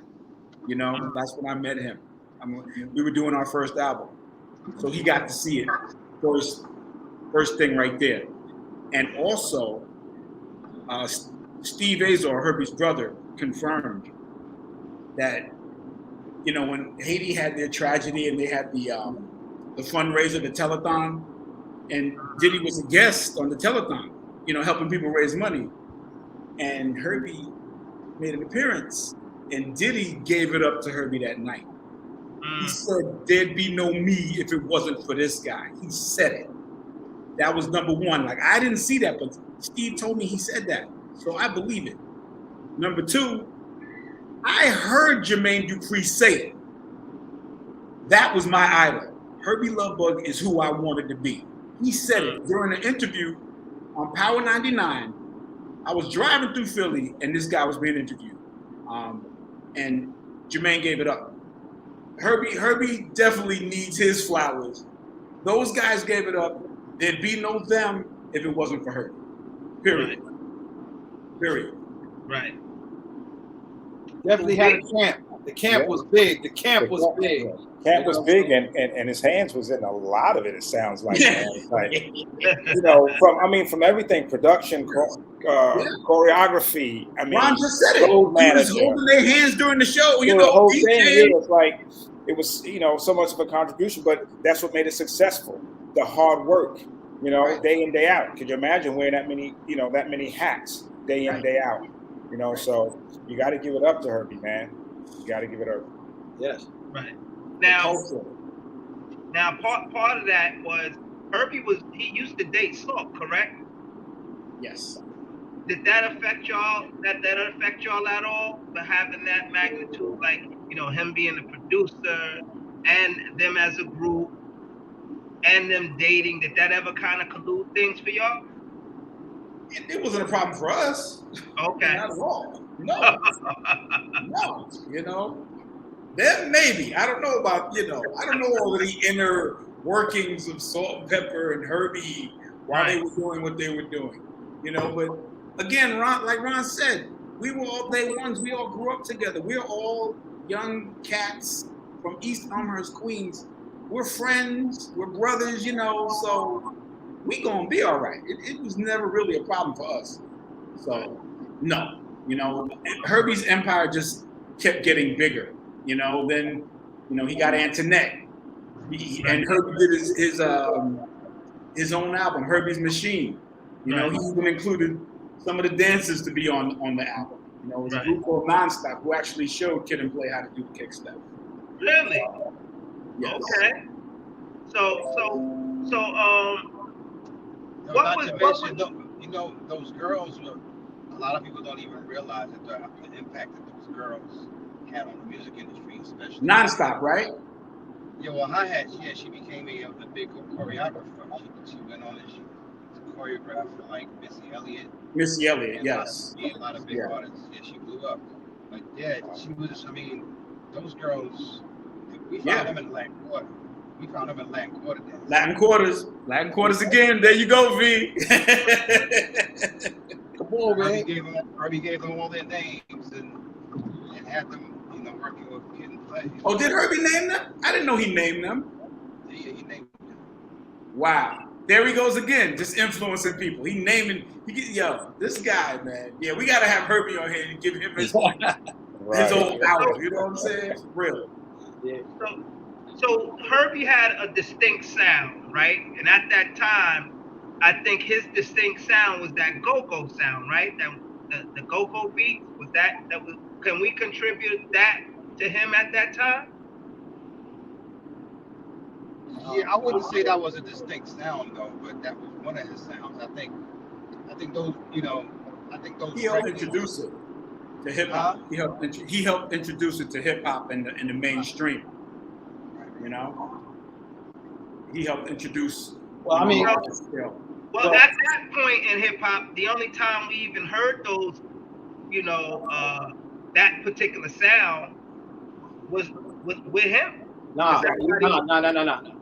Herbie, from my perspective, you had Curtis Blow. Which one? Breaks. Yeah. No. It was Party Time. Yeah, Party Time, but the Breaks is too. These are when they. That's right. And the break part. No, that's not good. Well, hey, Ron, I ain't gonna argue with you because you was down DC. Party Time was go-go. Yeah, but I'm just saying Curtis Blow had go-go infused shit in his music. Yeah. Right. Who's that, Cool V? Yes, sir. Yeah. What's up, man? Yeah. Look, you know what I'm saying? I know Kurt had a little, that DC swing in his thing. You know what I'm saying? Right. We all, we can't keep saying started, but Herbie's contribution is like he brought a lot of people together that wouldn't normally be together, brought things together. I think that's his greatest asset is he saw things and he knew what he wanted to do and he didn't stop till he did it. And when he would see some new talent, he wasn't afraid to put it on. You know what I'm saying? So that's Herbie's greatness to me. You know what I'm saying? And like I say, Ron and Wiz know Herbie way better than me. But I was around Herbie in the studio a little bit. He used to come to Power Play when we be recording, saw them be recording. So I was around him a little something. We would kick it and everything as far as the studio is concerned. And in the Latin Quarter, we all hung out. And we all got influenced too, because the vibe was not just from hip hop artists. It was from people that came from all over and did what they did in the Latin Quarter, which sparked these things. It's different dances for different records would come out. This record, y'all record would come on. Kid Play record come on. This record come on. It's a whole different dance. Right. It's the whole floor start doing the dance for the record. Whatever that record was, that's what the club is doing. So everybody, it was a big influence on all of us. Everybody got a little influence from everybody. That's why I could say Kid and Play is one of the most round groups out of any group in history because they had all of the things that you need to be successful. They had everything. You know what I'm saying? So that thing right there, I try to tell people all the time, and they be like, "Word." I'm saying, man, they got to rank up there at the top. Now, my favorite group of all time is Naughty by Nature, but that's because I saw the come up. I saw them before the records and saw them grind and make records. So I tell them I can argue that argument for Naughty in any conversation. And when you see greatness, you see it. It doesn't matter where it comes from. It doesn't matter who it is. When you saw Kid play, you remembered them. From the first time you ever saw them, you remember them. Right. Yo, even if you didn't know their names, you'd be like, the guys with the hair, the guys that were dancing. Right. They were on stage and they looked good. You know what I'm saying? Like, you know, you got the chocolate, you got the light skin, you got everything. You got everything. I want to take a second to just shout out the room real quick. I want to shout out Jessica Melendez, Sir Larry Oil, Def Rocker, Sun Tzu, Jamarcus Trump, Wally Gibson, Southern Romero, K. Aaron Brown, S. Brooks, Kalila, West Indies, Dennis, Bridgewater, because they've been leaving a lot of messages and they got their own chats and things going on over here, but I do want to acknowledge them. Make sure y'all bang them like buttons and share the link. Now, so this was my question to y'all. So y'all don't think Herbie had a signature sound? I didn't say he started it. I said he had a signature sound. No, but you said the go-go with the hip-hop. Right. You don't think that was his signature sound then? I wouldn't say it was his. I mean, he had more than one style. I wouldn't say because all his records weren't go-go. No. So I wouldn't say that was a signature sound. To me, would be like every record you did that was a signature. You know what I'm saying? I think that was some of his records had go-go influence in it, but everything he did wasn't like that. I think back then in the 80s when I heard that sound, I would automatically connect it to Herbie Lover. I'm not saying you can't because that's your point of view. I was just putting like, you know, like things that might have came before that and did this because you can't tell nobody how to feel about what they feel.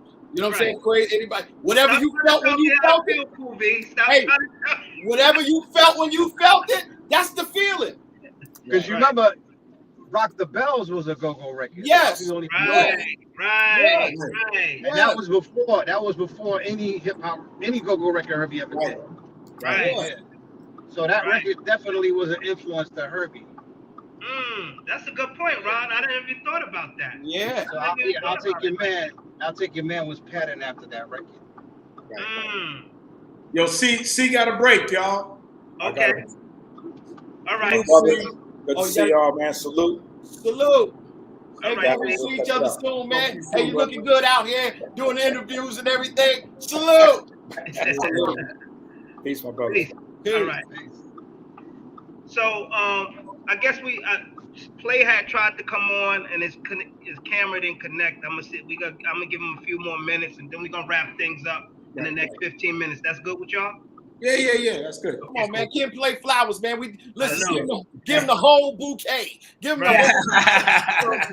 Wiz, you said something interesting.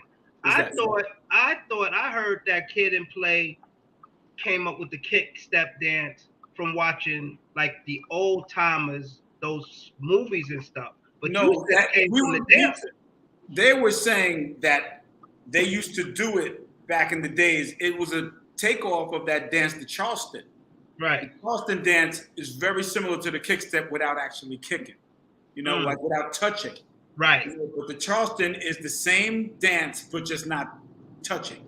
So the girls nonstop, they're the ones who flipped it, and they've said this. They've said this before. Nonstops were the ones that kind of introduced that to Kid and Play. Kid and Play just took it and ran with it. And here we are 4 decades or whatever later, 35 years later. And here's what it is. Right. So Ron, you being a producer, not and a big time producer, you went on to, you started out with what's the Super Lovers, Quicksilver and the Super Lovers? Is that where you started? With the Turnout Brothers. He started with the B-Boys, then the Turnout Brothers. He didn't talk about the B-Boys, but Ron, I went into the B-Boys because they asked me how I started DJing. So I had to give you your flowers along with your brother, Dance Master Donnie Lawrence, who basically Ron stole records and put them into our group.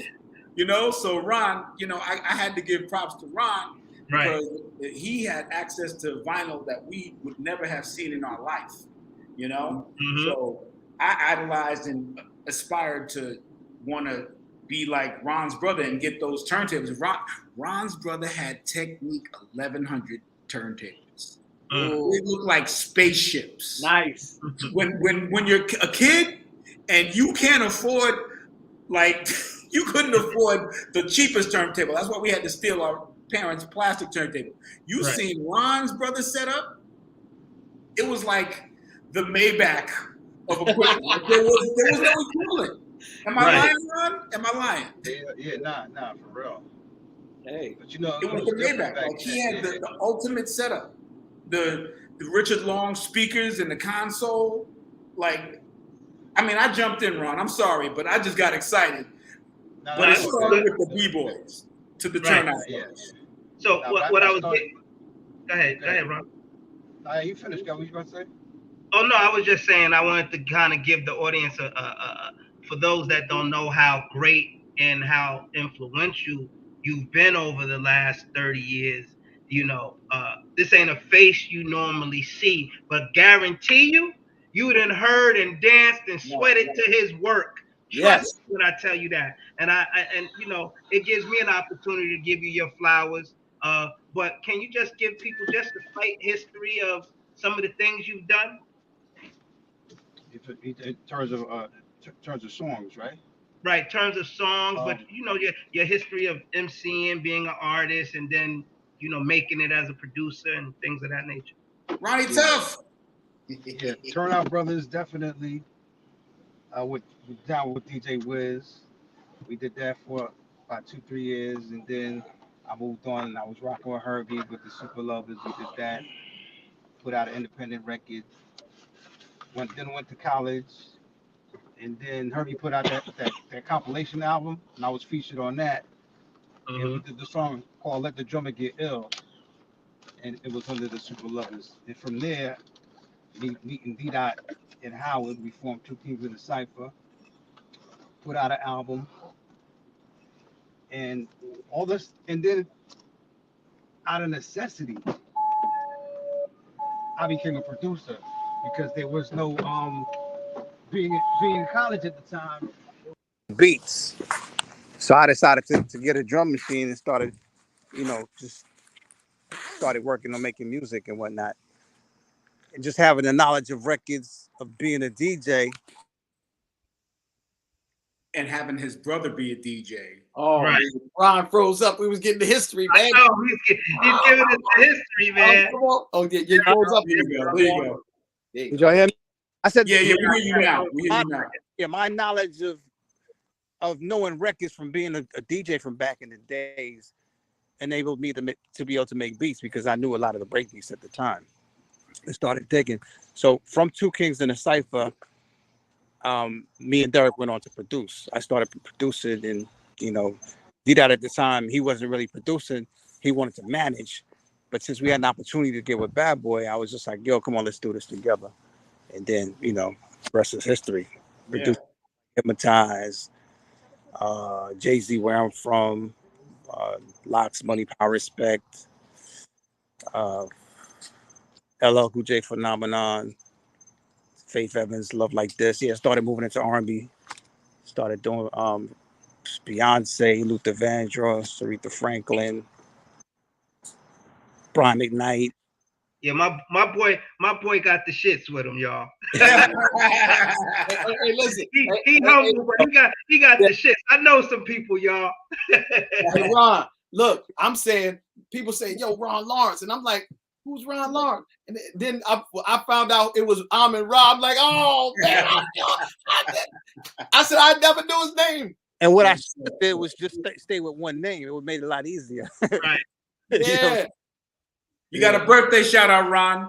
Happy birthday shout out. Oh, it's your born day? Yeah, it's his birthday. Oh man, happy born day, man. Yes, sir. Oh man. Salute, man.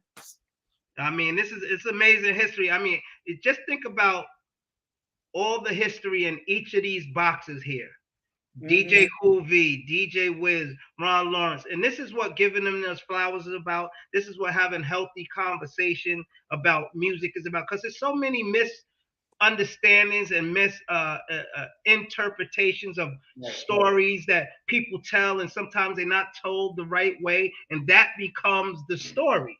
Right. But I love the fact that, you know, now we're in a time where people are openly telling their truth, their side of the story, what they've done, and you have a platform for people to listen to it. And like Cool V said, this ain't about right now who's watching. This is about all the thousands of millions of people that's gonna go back and watch and hear this history. Look at all them records as you come into that room. Look at all them plaques. Coming on with all that artillery on the wall.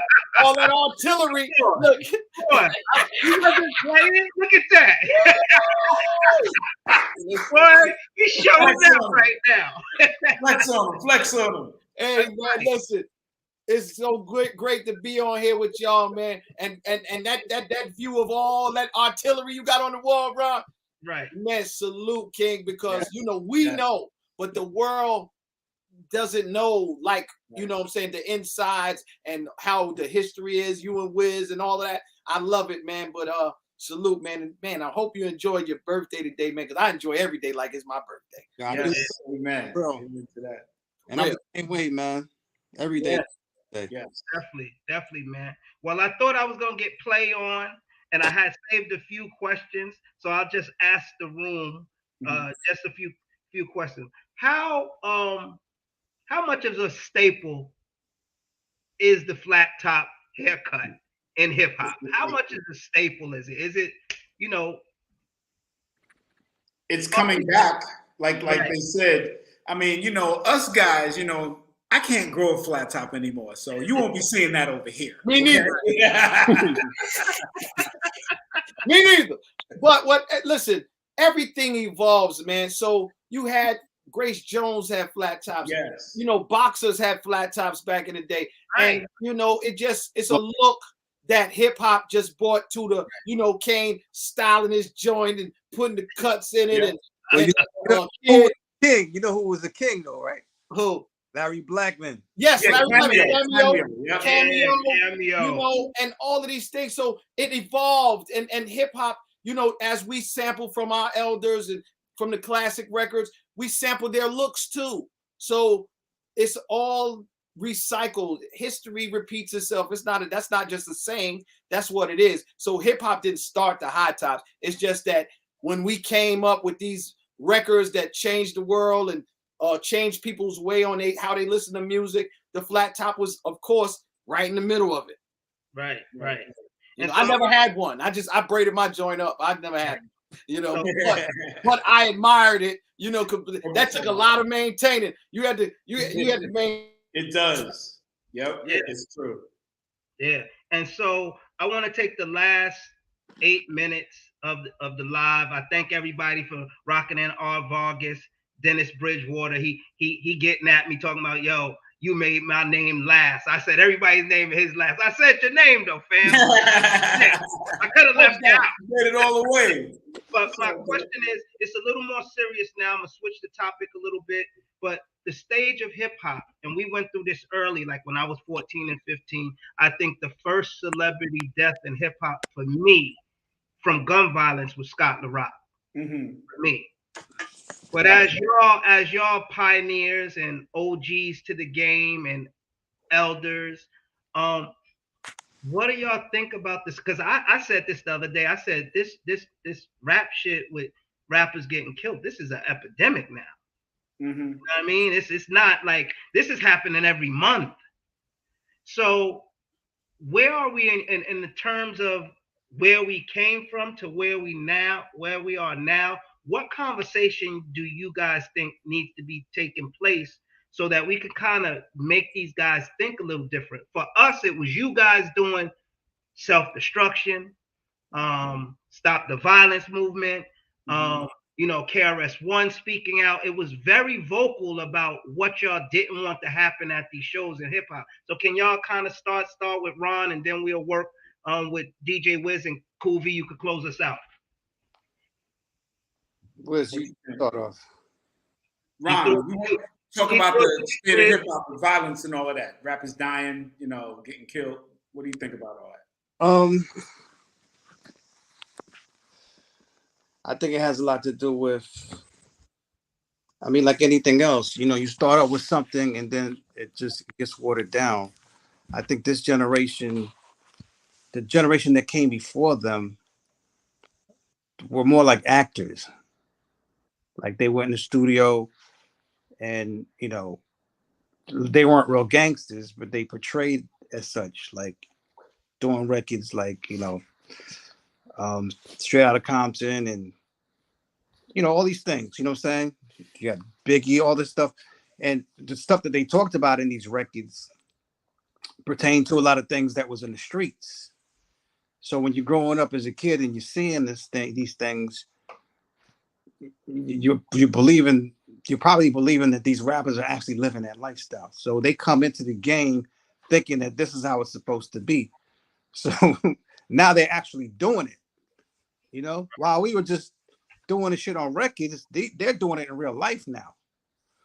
And this is where the problem comes. So and the social media is not making it better, because now it's like you're seeing this in real time. They're knowing exactly where this particular rapper lives, or you know what he's doing. He's eating over here, or whatever it is, because they're dropping, you know, their video and they're saying I'm in this location, and you know it's just crazy. It's a lot of things going on in real time. So it's this whole keeping it real situation, and I hate to say it, but the way it's going right now, I don't even know if a conversation can even stop it. I think it'll probably kind of like has to die out or kill itself out. You know what I'm saying? Where it's like just enough is enough. I think record companies got to step in and say enough is enough and change the narrative, because it's just, I mean, it's just going to keep happening. Like, how do you stop that? It's only going to get worse. So you think it'll take a major tragedy to wake up the record companies? Okay, we're gonna take a different route. You know what I'm saying? And we saw something similar to that when Biggie and Tupac got killed. It started to like move in a different direction for a minute, but but that the whole West Coast movement kind of just took a dive after that happened. And then when the Bad Boy movement came in, it was just all about partying and having a good time. People didn't want to hear about the gangster lifestyle anymore, you know. Mm-hmm. And then from there, we went into the Def Jams, and you know, then went into like DMX and all the other stuff, and then now here we are, 20 years later. Right. You know, the whole gang culture, which, you know, spun off of like what they saw on videos. You know, I'm not gonna say any names, but there were poster childs who promoted that in the videos, and you know, it moved into the jail systems in New York City, and now you got Bloods from Brooklyn, Bloods from Harlem, Bloods from the Bronx, and the Crips over here, and they fighting and killing each other. Now they're the new rappers, and then you got this whole New York drill movement. And it's just, yeah. Yeah, I don't even understand that whole drill thing. But I'm gonna add on to what Ron's saying. I mean, there was definitely a wave of people who weren't real life gangsters. I mean, that still happens. It's still going on. But what he said about that generation, it's more than just the industry. What the issue is this content that was made from back then to now, to the drill. People, regular people, fans of hip hop, get access to this music. They listen to it. They hear people singing it, acting it out. So people think this is real life. This is just regular people, not necessarily rappers. Right. Okay? In some cases, it's rappers. But on a larger note, society thinks that this is how they're supposed to be too. So kids are saying, oh, well, I need to have a gun. Oh, well, I need to have a squad of dudes with me. I got my little soldiers over here, because they're hearing people talk about this. You know what I'm saying? So from hip hop to TV shows to movies, it's a bigger issue. The main reason hip hop gets a finger pointed to it is because hip hop has become so popular and so culturally free in the whole world, but the United States particularly, because this is where the violence is happening. This violence is not happening anywhere else but here. So it's really got something to say about our culture here in America, guns, moral value, because parents could help nip this shit in the bud too. People need to watch their kids and what your kids are doing, what you're listening to, what you have access to. Social media, it's layers on this, okay? Because, I mean, look, the last one we heard about is Takeoff. You know, God rest his soul. Takeoff got shot. Innocent bystander, okay? This is not somebody in the industry that shot him, and he just happened to get shot. At a private event. Around this, like it's a culture thing. Like, we got to stop thinking it's cool to do certain things. As Black people or people who are around hip hop, you got to stop being and doing what you think is cool. Like, there needs to be a new definition of what's cool. You know what I'm saying? Because getting shot ain't cool. Maybe back in the days it was cool to get a little Graze room and say you survived and getting shot. You know what I'm saying? I mean, you know how it was. Oh, well, yeah, this is from that. You know, hey, today's generation does not shoot to wound or to fight. You know, people shoot to kill, people stab. There's no moral value on life today.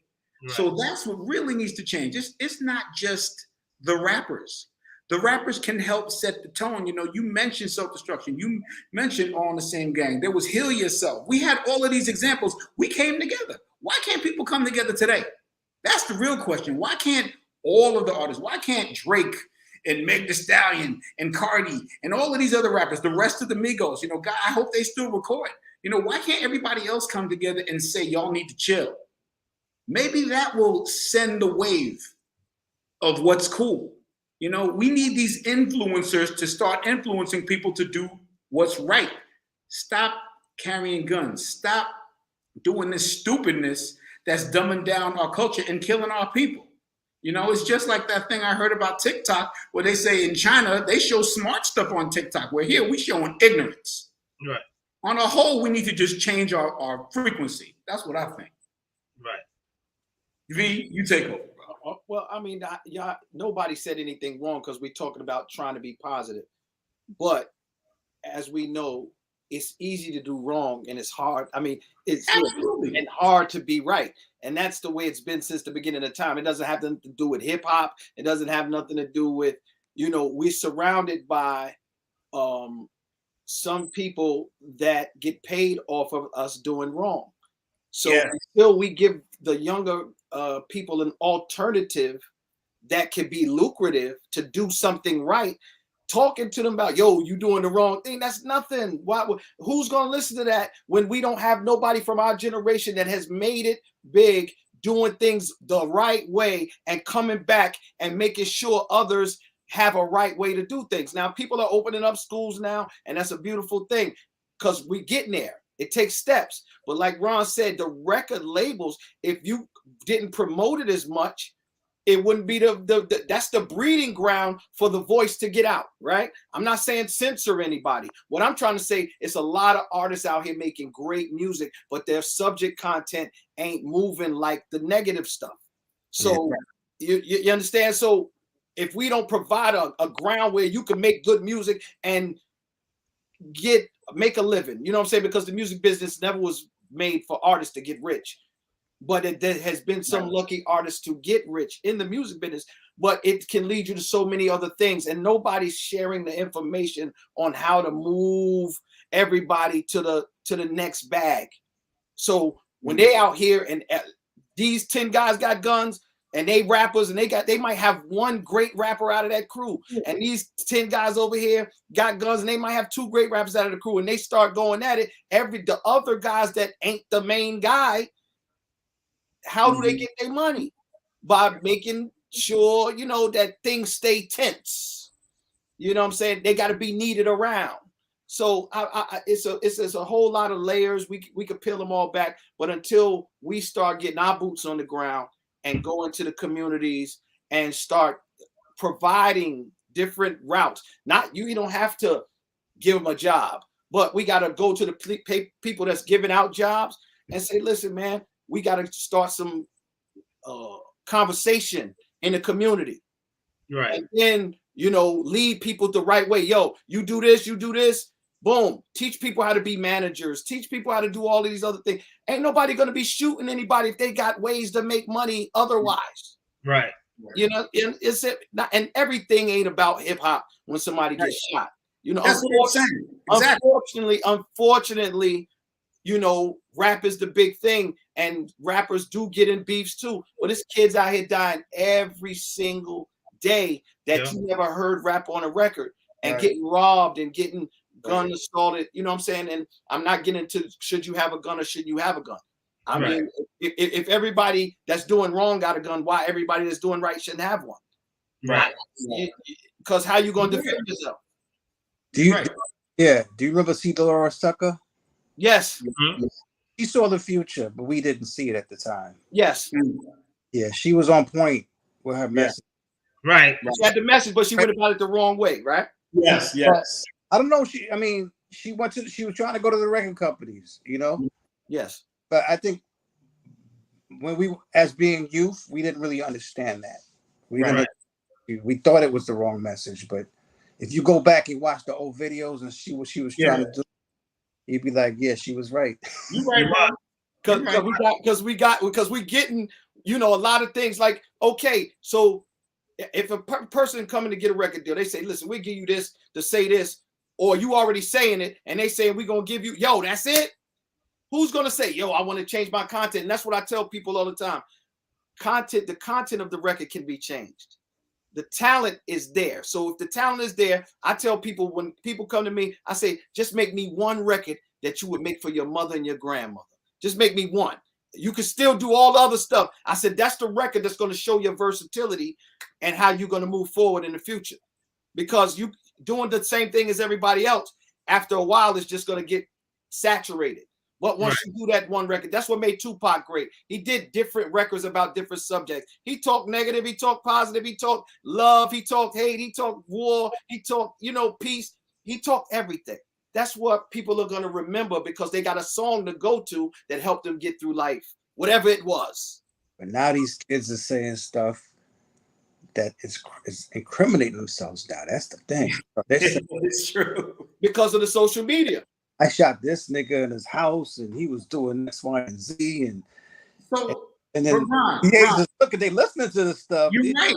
Ron, my question to you is, these kids that are making these tracks, do you think your son would go out there and do something like that?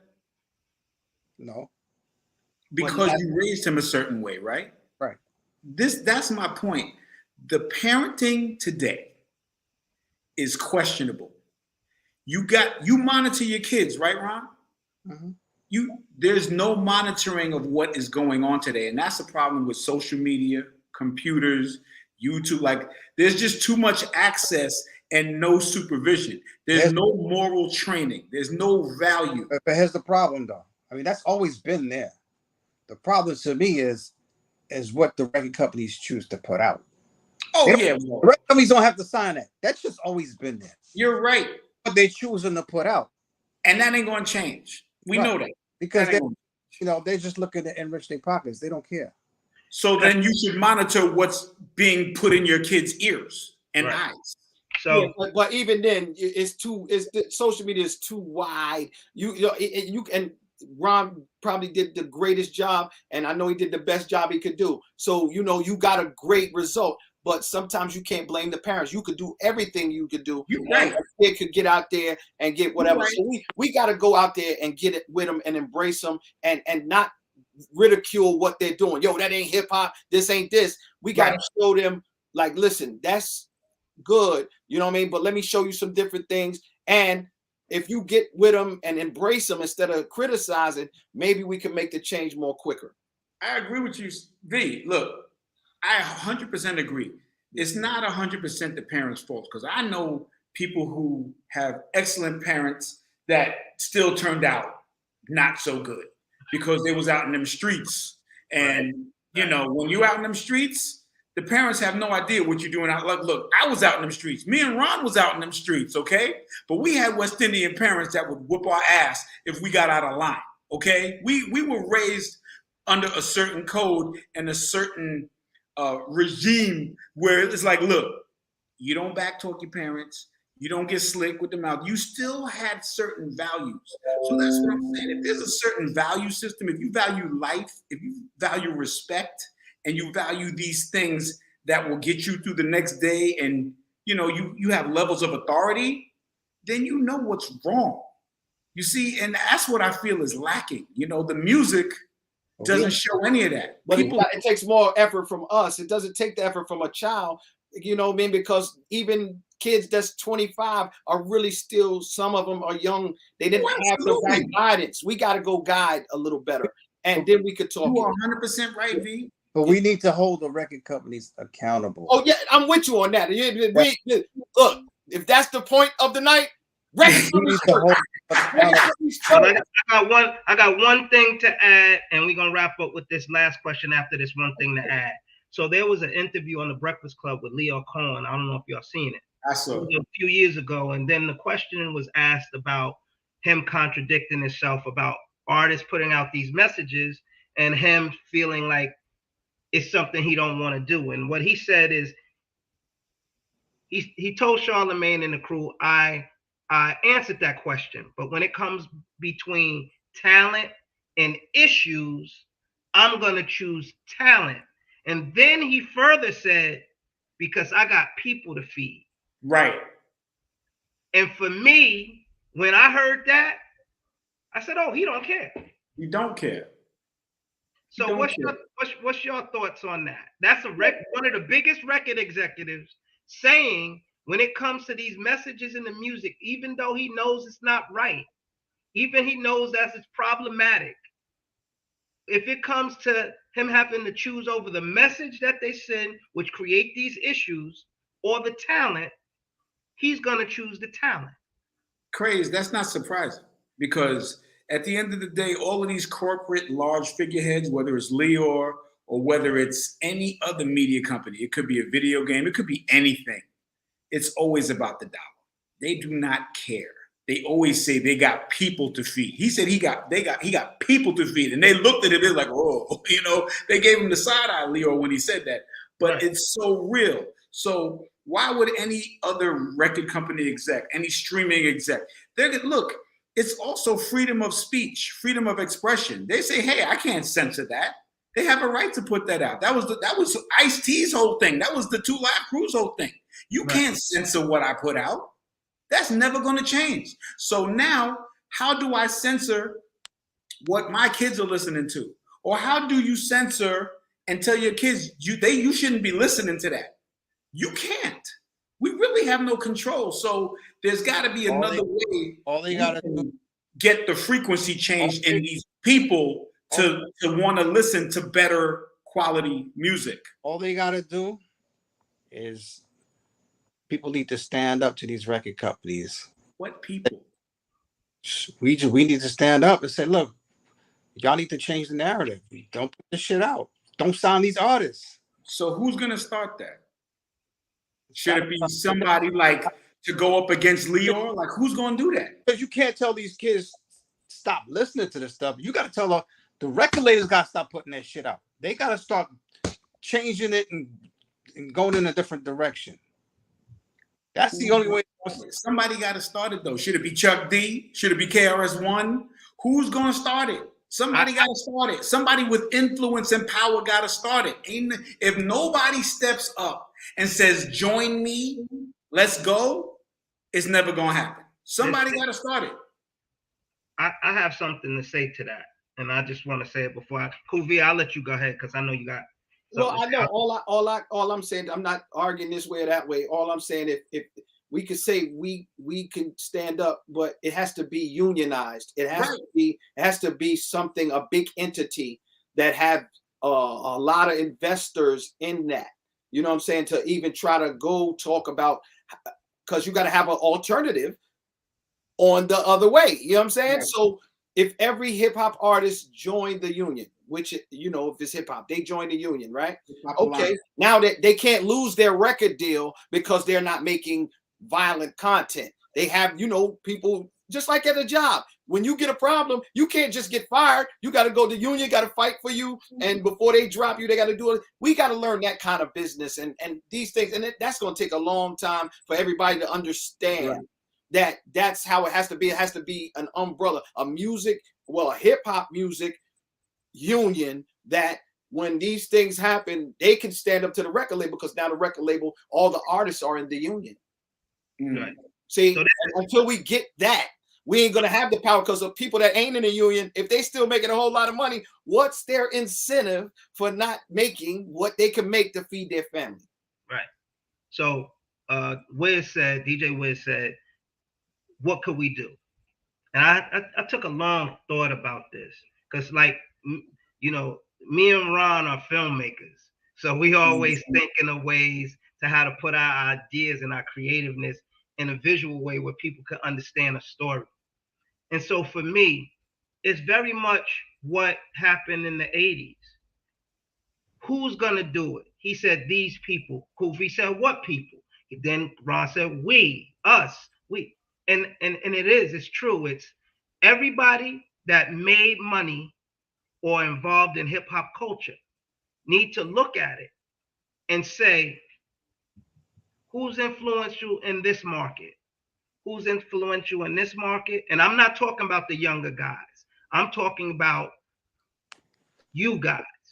I'm talking about the guys that paved the way. And the reason why it's important for you guys to be a part of that conversation up front and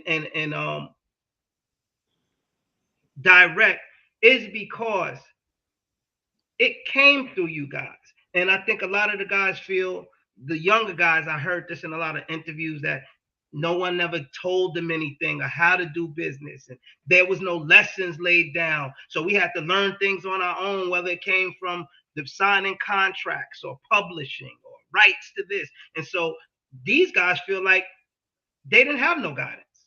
So whatever they do with hip hop now, you know, whoever came before them shouldn't have any say so. But how I feel to rectify it is, I think we need to get influential people and elders, as well as the artists that's in that market that's very relevant to that day. I think there needs to be a radio conversation on each platform, whether it's a Breakfast Club in this market or Power 98 in Charlotte or Power 99 in Philly or one of those. And I think there needs to be a consistent parallel conversation going about what's happening right now and how we fix it. Because if we're not all having the same conversation, then it's just us having it. I can agree with you, Kraze, but I think it's many more layers than just music. You know, right. Like, I would love to see Lior say, hey, we're going to start going in this direction. We know that shit ain't going to happen.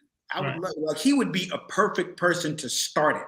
But just what about Kevin Lyles? He can't say that? Kevin Lyles, too. I don't know if Kevin's going to do it. Mike Tyson, he can't say that?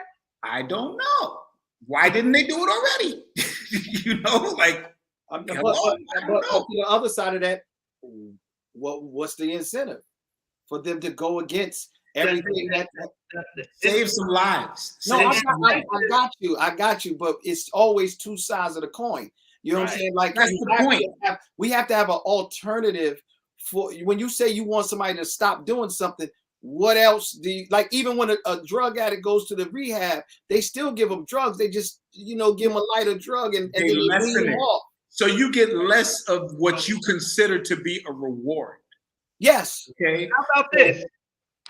Sorry, not to cut you off, but I just got this thought. How about this? Remember when we came up, right? They had different types of things on the radio. Right. There was curse words, and then there was the radio version. And if you wanted the curse words, you actually had to buy it. Right. They didn't play it on the radio. So why don't we start there? Why don't we just have a different version? Too much ways to get it out anyway right now. Like that ain't gonna work right now, Kraze. That's actually you're right. You got to be forward thinking. This media thing that we are part of right now, like we at the changing of the world right now. We can't talk about anything that happened way back. Cool V, let me say this. There's other genres of music that stuff ain't in that's playing right now. Right. But now, as we that says a lot. But they never had the platform on the big stage. Right. Country music never had a platform on the big stage. Country music was one of the music talk about killing and everything. Is just certain records you don't hear.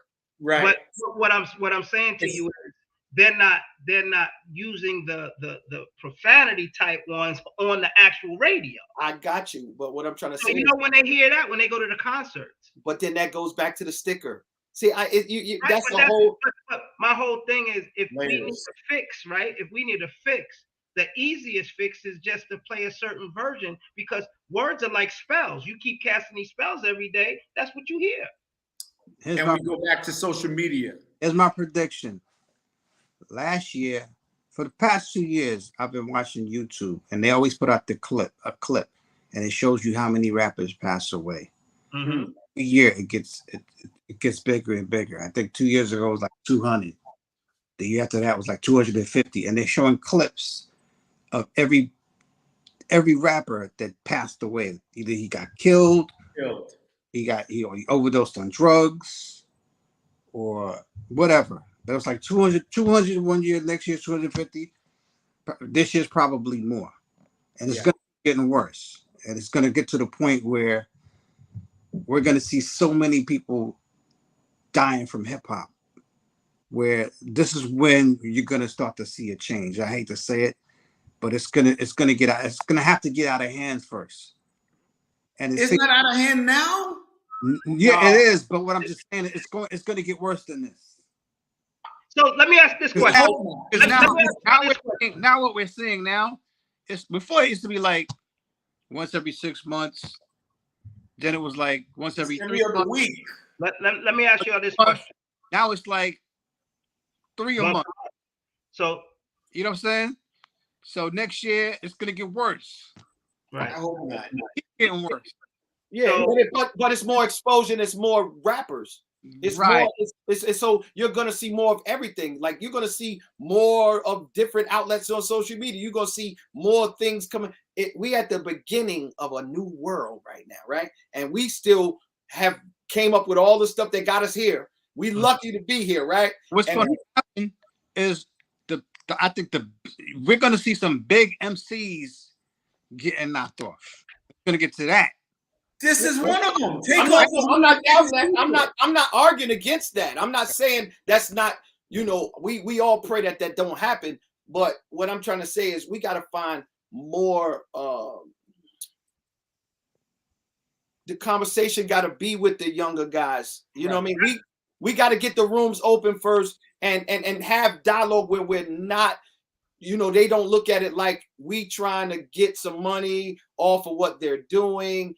That it a real loving conversation about, how can I help you? How can I help you? Ron is muted. Yeah, Ron, you gotta unmute yourself.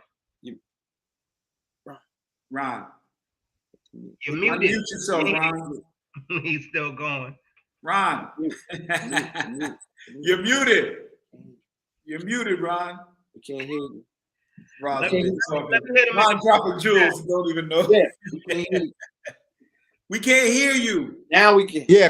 I was on a call. Somebody just called. Oh, okay. We saw you talking. We was like, we said Ron's dropping jewels. So this is my question, and we're gonna wrap up. My last question to y'all is, I love the dialogue what we're having, but I'm gonna ask you this: if this was the NBA and basketball players was getting knocked off once every month, or this was the NFL, do you think they would have stepped in and did something? Yeah. Okay, then. So why isn't the music industry doing it? Different money, different level of money, different level of money, totally different level of money. Are you saying hip hop make more money than NFL? NFL basketball make more money than all of it. Yeah. Right. So my question to you is, based off of what Leor said, based off of everything we know, based off of all the money that these artists are making, why wouldn't this industry that's making so much money off these hip hop artists don't step in and say, yo, we need to put some type of message out there about it? You know why? Because the hip hop industry is perpetuating itself, and that's what's selling. They're selling death. You know, this is what's selling. You know, guys like Drake, the biggest rapper of all time, you know, he doesn't really talk that talk.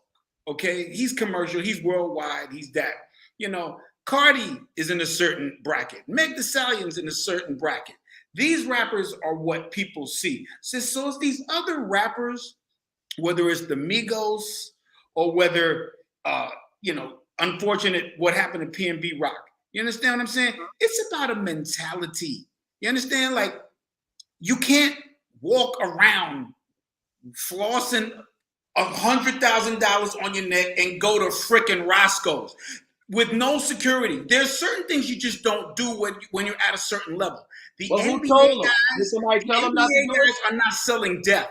But did somebody hold up? But did somebody tell them not to do it? What do you think?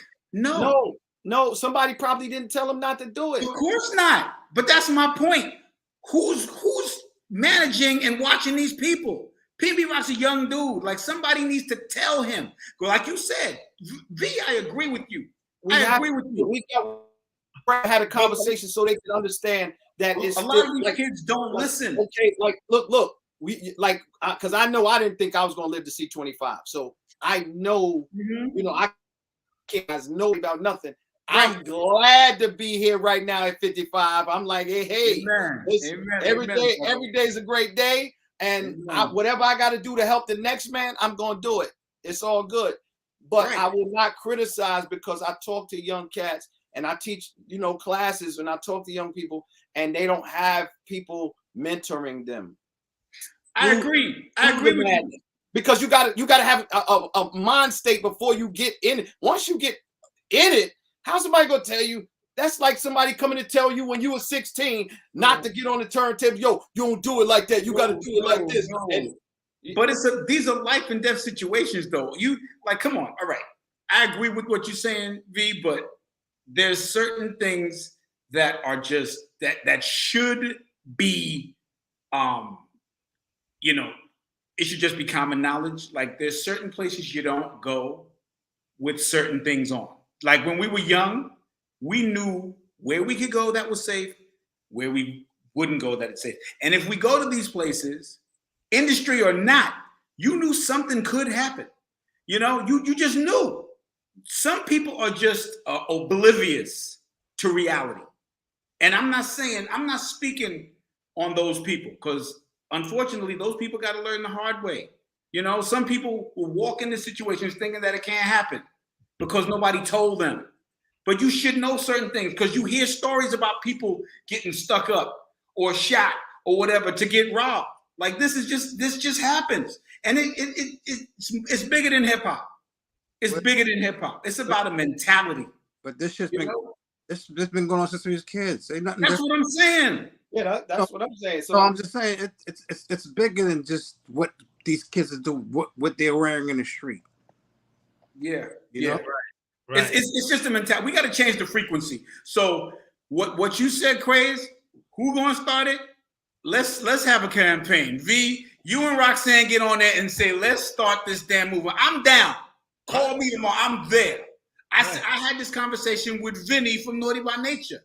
You know what me and Vinny was talking about? And this is before PNB. This is before Takeoff. This was about 2 months ago. We had this conversation. There's no filters anymore. You know, like you said about the sticker, there are no stickers. Right. I often said, I'll never forget the day I heard them play UNITY on Hot 97, and they let the part play that said, "Who you calling a bitch?" I said, "Oh shit, somebody about to get fired." Yo, right. They let the part say bitch. Oh my God. Right. Yo, the FCC's gonna have somebody's head. And they kept playing it. Right. They kept playing it. And I'm like, oh, this is okay now. Right. This is okay? When did that switch to being okay? When did the FCC say this is cool now? And now you see it on TV. They say shit on TV like nothing. Right. It's not even cable. Right. So this is bigger than just hip hop, man. Sure is. Ratchet TV, people fighting and doing all kinds of. People like to be ratchet. It's cool to be ratchet. It's got to start bigger than just records. It's a mentality, man. We gotta change people's frequency, man. Ratchet is not cool. Ignorance is not cool. It's just not. You know. So, last question for the night. We're gonna wrap things up. Last question number 3. Okay. No, this is the last question. This is it. We're coming up on 50 years of hip hop next year. My question to all of y'all, and then we're gonna wrap up, is: have we taken a step forward, or have we taken a step back? As far as hip hop, just as far as hip hop in its entirety, not just in terms of making money and the exposure, but the culture. Has the culture taken a step forward? Meaning not the use of technology, just culturally hip hop. Like what's happening to it, the fabric, the things that make it what it is. Is it really moving forward, or are we moving back? Well, V said forward. V, build on that. The music is going to lead you to everything. The music is providing the opportunity to be whatever you might want to be outside of music in your life. So we got more that make hip hop music right now. You understand what I'm saying? Like, yo, it's the dream, man. Living the dream. We never did it about the money, but now you see a lot of money can be made from this. So I'm not talking, about the negativity. We could always, that's a whole nother conversation about the positive thing about it. The dreams are still real. They still coming true. We sitting up here 50 plus, 45 plus, whatever. We been around for a while, and we still can benefit off the culture, the subculture that we call hip hop. Just being honest with you. And everybody, it's no one way to think about hip hop, because everybody has their different opinion on what hip hop is. There's no one definition on what hip hop is. So it's definitely moving forward, and we have more opportunity now to change our lives. Because think about it, it's some of these people, some of us wouldn't have never be around talking 35, 40 years later if we didn't have those turntables and those records and those microphones to get right here where we at right now. So, man, Kid play forever, man. It's And Ron, you got anything to add to that before we break out? Oh, not really. Okay. My homegirl Kalila from West Indies. Thank you for your input. Listen, Kalila said something earlier. Like, look, she said that a lot of these rappers are speaking death. They are. If you remember, Biggie spoke about it, and so did Tupac. You can't promote death in your. But the difference now is they're actually dying. Yeah, they died too. That's my point. No, but they're dying more. Right, but my point was about speaking to death. Biggie died. A few years later, Jam Master Jay died. Right. Now it's every fucking week. Right. Absolutely. Right. She also said the culture's going backwards because of stuff like this. Yeah. But I'll say I agree with V as far as the culture's still evolving. It's still evolving because every day we have something new that comes out of this. Every day somebody creates something new, whether it's a new sound, a new technique. I mean, I know from working with the Hip Hop Education Center and the Universal Hip Hop Museum that outside of the US, hip hop is thriving. Let me like these cats from other countries are creating incredible things, evolving this culture. We've seen this in the history of music before. Say it again, Ron. I didn't hear that. We've never seen death like this in the history of any kind of music before. Right. Yeah, it's only our people, only our culture. You're right, Ron. How far we're moving forward, this shit right here got to stop. I agree. Like I said, or else it's going to kill the culture. Look, V. I ain't saying nothing to that. No. Facts. You didn't say nothing. V, I'm talking to you because you and Roxanne have a platform. LL have a platform. Let's start at Rock the Bells. Put a word in. Let's do it.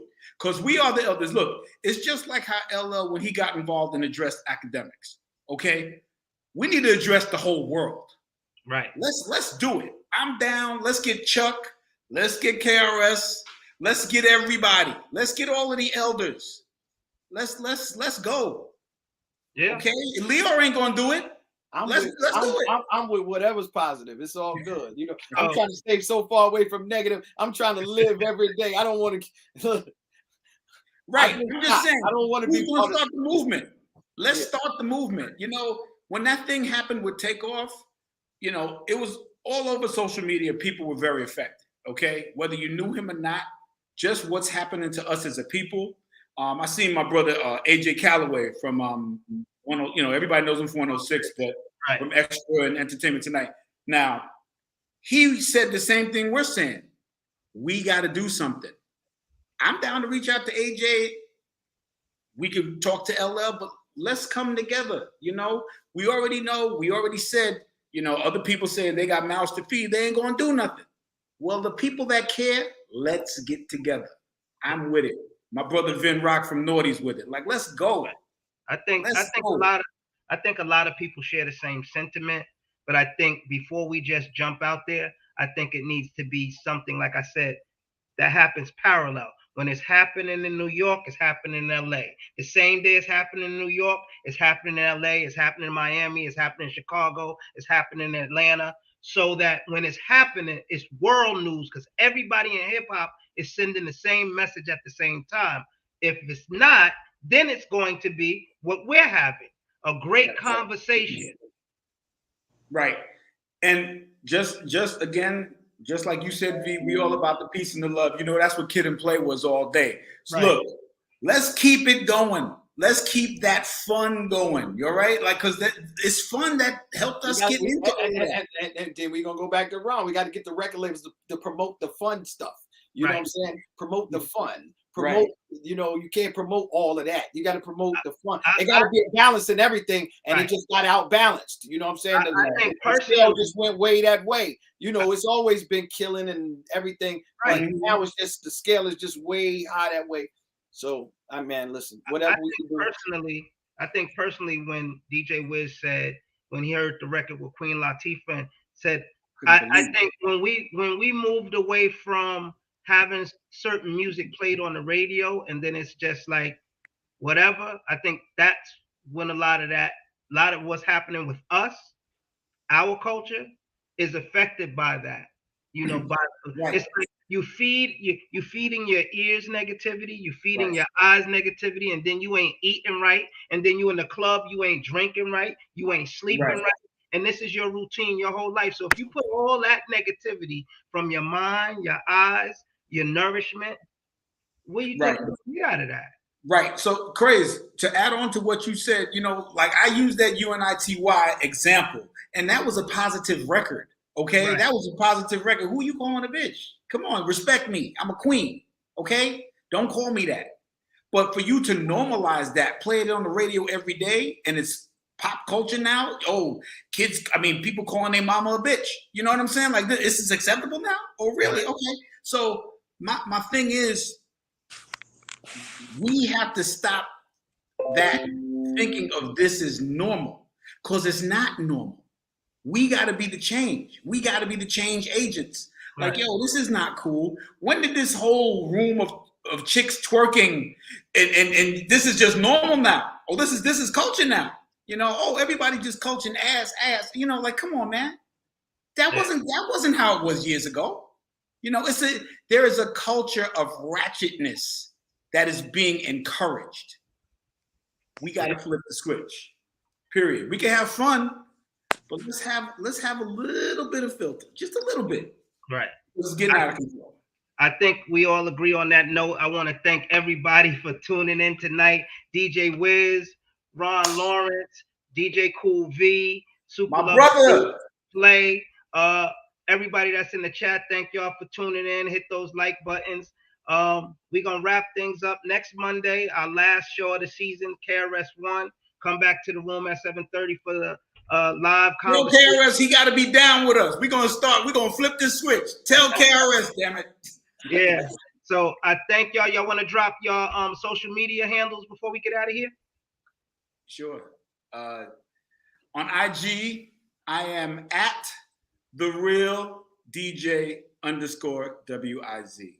IG is the best place for you to reach me. The real DJ _Wiz. Got you. At Mr. DJ Cool V. At Mr. DJ Cool V. On Facebook, DJ Cool V. It's all good. Or Mr. DJ Cool V. And happy birthday, Ron. Ron Lawrence, happy birthday. Happy birthday, Ron. The big 25. The big 25. And you can follow me at Ron Lawrence. RONLAWRENCE, Instagram. Okay. Yes, Well, sir. there you have it. That's it, Ron? That's it. Okay, man. Well, y'all follow my guys there. I thank y'all once again. You guys will, and I'm saying this to all of you, not just one of you, but all of you. It's a pleasure to have y'all on the show. I'm a fan of hip hop. I watched and listened and danced and learned from you guys. And it's more than a pleasure and an honor to have y'all to be able to speak to you now in my later years, because you don't know how many pictures of y'all I had on my wall and looking at the clothes y'all wore and said, I got to get that or got to buy this record. So I just thank y'all for your contribution and just talking to the people, because this is what it's about. Giving them their flowers. Last show next Monday, 7 p.m. on YouTube, followed by live at 7:30. Like the words of Russell Simmons, thank y'all for coming out. God bless and good night. Great. Blessings, y'all. Peace, brothers. Next time. Peace.